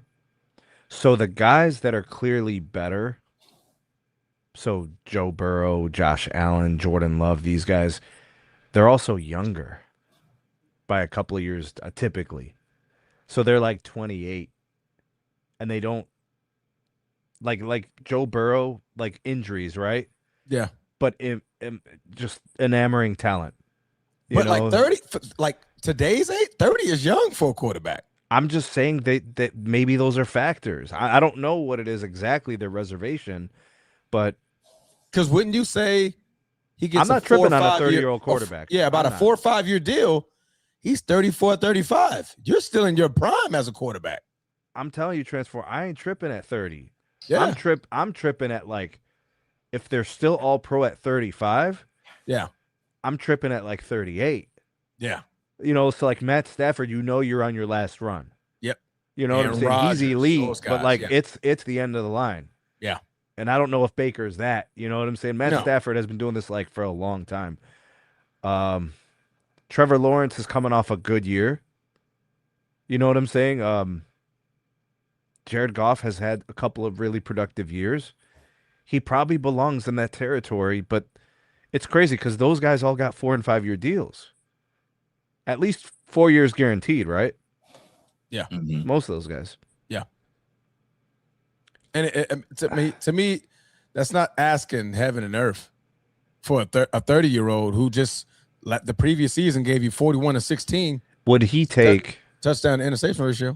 It was good. Would he take a 3-year guaranteed and then a 4th year a team option? I don't know if the NFL does it that way, but I'll tell you. I'm pretty sure there's no player in the NFL that wouldn't take a 3-year fully guaranteed deal. Like quarterbacks get 3 years and 4 years guaranteed. No, I'm saying I don't think there's any player in the NFL that wouldn't take it. Is what I'm saying. Oh yeah, because a guy like Pat Mahomes, when he got his last contract, his guaranteed money, the amount of guaranteed money, put him at like a guarantee of like 4 or 5 years. Right. Just based on the salary total, if you divided it by the number of years. I know how they structure it. It's like they put some of it bonus, and that's just for the salary cap. But I don't know, man. Dak's 33, and he's getting 60. To me, that contract is one that he'll never outplay. Yeah, that's the Jerry Jones thing. And that's the new one. Like he had one like this before, Transformer. Yep. The last one was kind of like this. You're not telling me you as good as Patrick Mahomes with that contract. Right. The 3-time Super Bowl champion, Patrick Mahomes. Multiple-time MVP, Super Bowl champion, Patrick Mahomes. You're getting paid the second most in the NFL compared to him. It must have been that pregame hip thrusting. Remember that? Wow, yes. What was that about? I mean, that's I guess his warm-up. That's his warm-up. Yeah. That's just showing them how to throw picks to Green Bay in the postseason. That's what Baker's got to do from now on. Just start thrusting, bro. Just start thrusting the hips and you'll get paid. The question, like Baker Mayfield is one of the quarterbacks on this list that I'll play for the most because of his heart. Like that man truly is passionate about the game, and you can tell when he's on the field. Right. When that man goes for like an 8-yard run and he bust a couple of tackles. Look at when Baker stands up. That man get hyper than running backs. Yeah. The man should have played defense the way that man stands up like tight end or something. Shit, boy. Right? You like, what? Yeah. No, like, for real. And defenders are like, hey man, I gave that man a good hit, man. That man just got back up like it wasn't nothing. You know, it's stuff like that make you love the guy. But I mean, the man, is the production there? Yes. Has he won games in the postseason that some of the guys that's on this list that get paid $50+ million haven't? Yes, he's done that. He done it in Cleveland. Right. He's done it in Tampa. Right. We saw what he looked like when he had all of his offensive weapons. We saw what it looked like when he had a great offensive coordinator. We saw what it looked like. Mike Evans is gone, right? He's in San Francisco. We saw what it looked like when he had a solid defense that can get him the ball back. We saw these things already. Mm-hmm. Yeah, no, I think that, like I said, my big hang up here is specifically two names: Justin Herbert, Trevor Lawrence. That's my hang up. Like, why? Okay, before we even do this, bro. Yeah, we know how this goes, bro. Flowing hair. The flowing hair alert has started flashing. Right. Prototypical quarterback size. Yeah. Baker Mayfield does not look like Thor, bro. No, he doesn't look like Thor, but he Justin kind of Herbert looks like Trevor Thor. Lawrence rocking the Thor right now. But he kind of looks like Thor. Right. He doesn't have the flowing But he doesn't hair, but he doesn't act like Thor. Well, he acts like young, arrogant Thor, right? Who, Baker? If anybody acts like Thor, it's Baker. That's what I'm saying. The one that Baker's looks elite. like Thor is the other two. Right. But let's hear from Rick Stroud, Tampa Bay Bucks beat writer. What does he got to say? Yeah, let's hear what he has to say. Yeah, well, I think he was looking, as much as the number, obviously, that was, it would have begun with a 5, I think, is in 50-something million. But the years is what really was disappointing to him as much as anything. And they felt like they came down. I'm sure that they probably started at 4 years. And we're talking about guaranteed money, right? Because that's really all that matters. I think they felt like they moved to 3, and the Glazers were insisting on 2. And if you feel or you're being told you're a franchise quarterback, I think most guys would expect more than 2 years. And to be honest with you, Dan, I mean, this franchise, the $30 million or $33 million that Baker has averaged the last 3 years, that's the most money they've ever paid a quarterback. They never pay quarterbacks. And you go back to Doug Williams before the Glazers, Steve Young, Vinny Testaverde, Trent Dilfer, Jameis Winston. Those guys never made second contracts. That kind of threw me off. None of their quarterbacks ever got to the second contract. That says to me that this is Tampa Bay's business model to do this. If none of them ever made it to a second contract, that's clearly by design, and that's not cool that they're moving like this. That shows how terrible you guys are good at. They got some bad records, bro. Grooming quarterbacks. Yeah. Well, who'd they win with? Tom Brady. Brad Johnson. Brad Johnson and Tom Brady, right? Yeah. And Brad Johnson, Tom Brady. Okay. Tom Brady. I mean, Tom Brady was playing to just win. He didn't even care about his salary. Yeah, he didn't care about his salary in New England. I mean, the man was like, well, I wouldn't go that far, but in New he ain't England, asking for a 4-year deal either. That's a whole different thing. Yeah. Well, that's kind of what I'm saying. Is it worked to Tampa Bay's format, right? Brad Johnson was a journeyman. Yeah, but that defense was so elite. That's what that was. So they believe in doing everything else and then just trying to plug and play. Quarterback. Yeah, clearly they have a business model. But let's continue. So I think the valuation of the position is kind of shocking to the Glazers a little bit.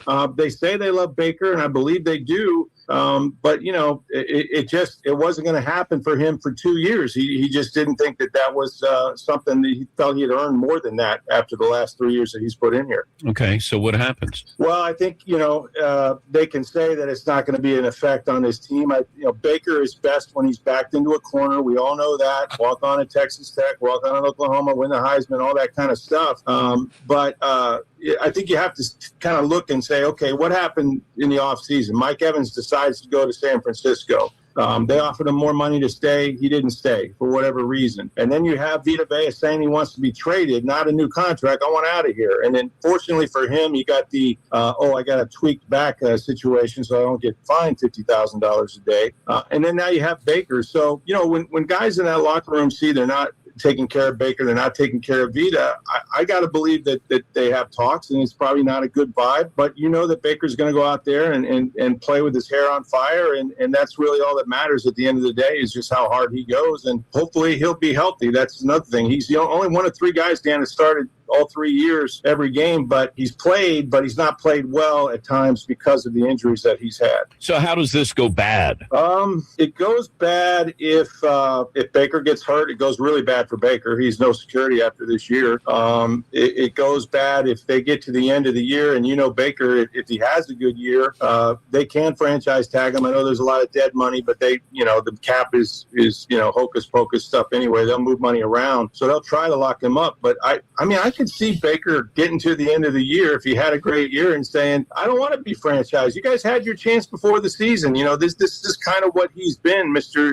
Shoulder chip. So I don't really know, but they have a chance to win this division. It's gotten a little better. They're still, I think, the best team in the division, and winning kind of cures everything. I mean, it's not impossible that, they've done this with other players, including Mike Evans. When you get through the season, Mike Evans didn't want to talk about a contract. He was in his last year, but right before free agency, they gave him, 2 years, $52 million, and everybody was happy. So there'll be time, franchise tag, hold places for guys to get longer-term deals. So we'll see how it goes. It all depends on how he plays. Bro, the franchise tag is going to be $60 million. I guess some teams figure that it's worth paying that for 1 year versus, like Jerry Jones with Dak. Yeah. What are we doing, bro? Think about this, though. Some people would rather pay that for 1 year than have to put pen to paper for, 4 years. Like a marriage. It's 3. 230 and, 180 guaranteed or whatever it may be. You know what I'm saying? Like, you don't want to pay this money. I don't know, man. Like paying for the girlfriend before marrying the wife. The wife, you kind of locked into a contract. It's called a marriage certificate. It's a marriage license. Or you got the girl, you can just go ahead and just get your rocks off and just get it out of the way. She can go ahead and go about Jordan Love's guarantee is 160. Okay. Yeah. Matt Stafford's guarantee is 90. It's getting late, bro. It's getting late. My wife is calling. I got you. We about to be done. We about to be done. Yeah, no, I like I said, I think the point is there are guys who haven't done what Baker's done, or who he is at least as good as, if not in some cases better, that are getting paid significantly more than him. And he's like, yo, it's my turn.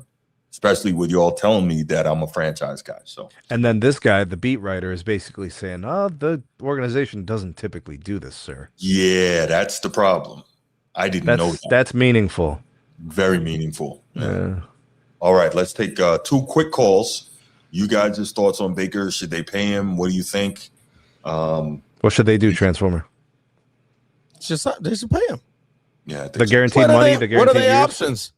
What are their options? They apparently pay them the 60 of the on the.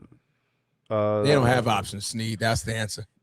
But remember, every team is not trying to win. They may mess around and blow it up because if they don't make the playoffs this year, Todd Bowles going to be gone. They're going to fire him. So they'll start with a new coach, and they may get rid of Baker. And if they're bad enough, this is supposed to be a very good quarterback class, so they'll probably grab one of these rookies that they don't have to pay for a few. You know how these teams do this stuff. They probably looking at the Packers. Who's more likely to survive, Bowles or Baker? The who? Who's more likely to survive, Bowles or Baker? Baker. I think Bowles is out of it. The season goes under. But see, the problem is, again, like, now that they didn't pay Baker when he wanted to get paid, like, he may not be willing to negotiate very much at all now. It might be one of those situations where, like LeBron, maybe the Bucks are willing to give him a certain amount, but because he feels a certain way about it, he might even go somewhere else and take a little less. You know, those things happen. When you insult somebody, Good point. Yeah. Baker is pretty spiteful. I mean, in this case, rightfully so. You guys called me the franchise. No. I mean, just like his attitude, right? Like he's like that. He's not willing to just forget, and move on. Like he seems like he lets things bother him. Yes. Hey, man. Sometimes stuff stays with you. Hey, man, that guy planted that flag at the shoe, bro. That was awesome. Hey, That was shut up, awesome. Bruce. Shut What? up, Greg Bruce. grabbed his jock and was It like, would have been yeah, awesome come if over he here. did it anywhere. It's not because he did it at the shoe. Yeah, you know what, Bruce? I thought that No, was gangster. Yeah, well, I'm gonna do it at your house the next time I visit, bro. Watch what I do. No, you're not gonna plant a flag at my house. No, you're not. We could pray together. I don't have any problem with that. You're not planting a flag at my house. Pull the rugs out for us, bro. We'll do it, bro. All right. Okay, looks like we're not gonna have any calls on this, so we're gonna wrap it right here. Thanks so much for staying with us. That was 3 hours, but it went by really quickly. I don't know what happened there, but anyway, thanks for being here. We appreciate it. Make sure y'all hit the like and subscribe. Do all the stuff, man. Like and subscribe. Also to SMT Media Network. Make sure you hit that up. Show love, man. We trying to get to these 10,000 subs, and we out. Peace.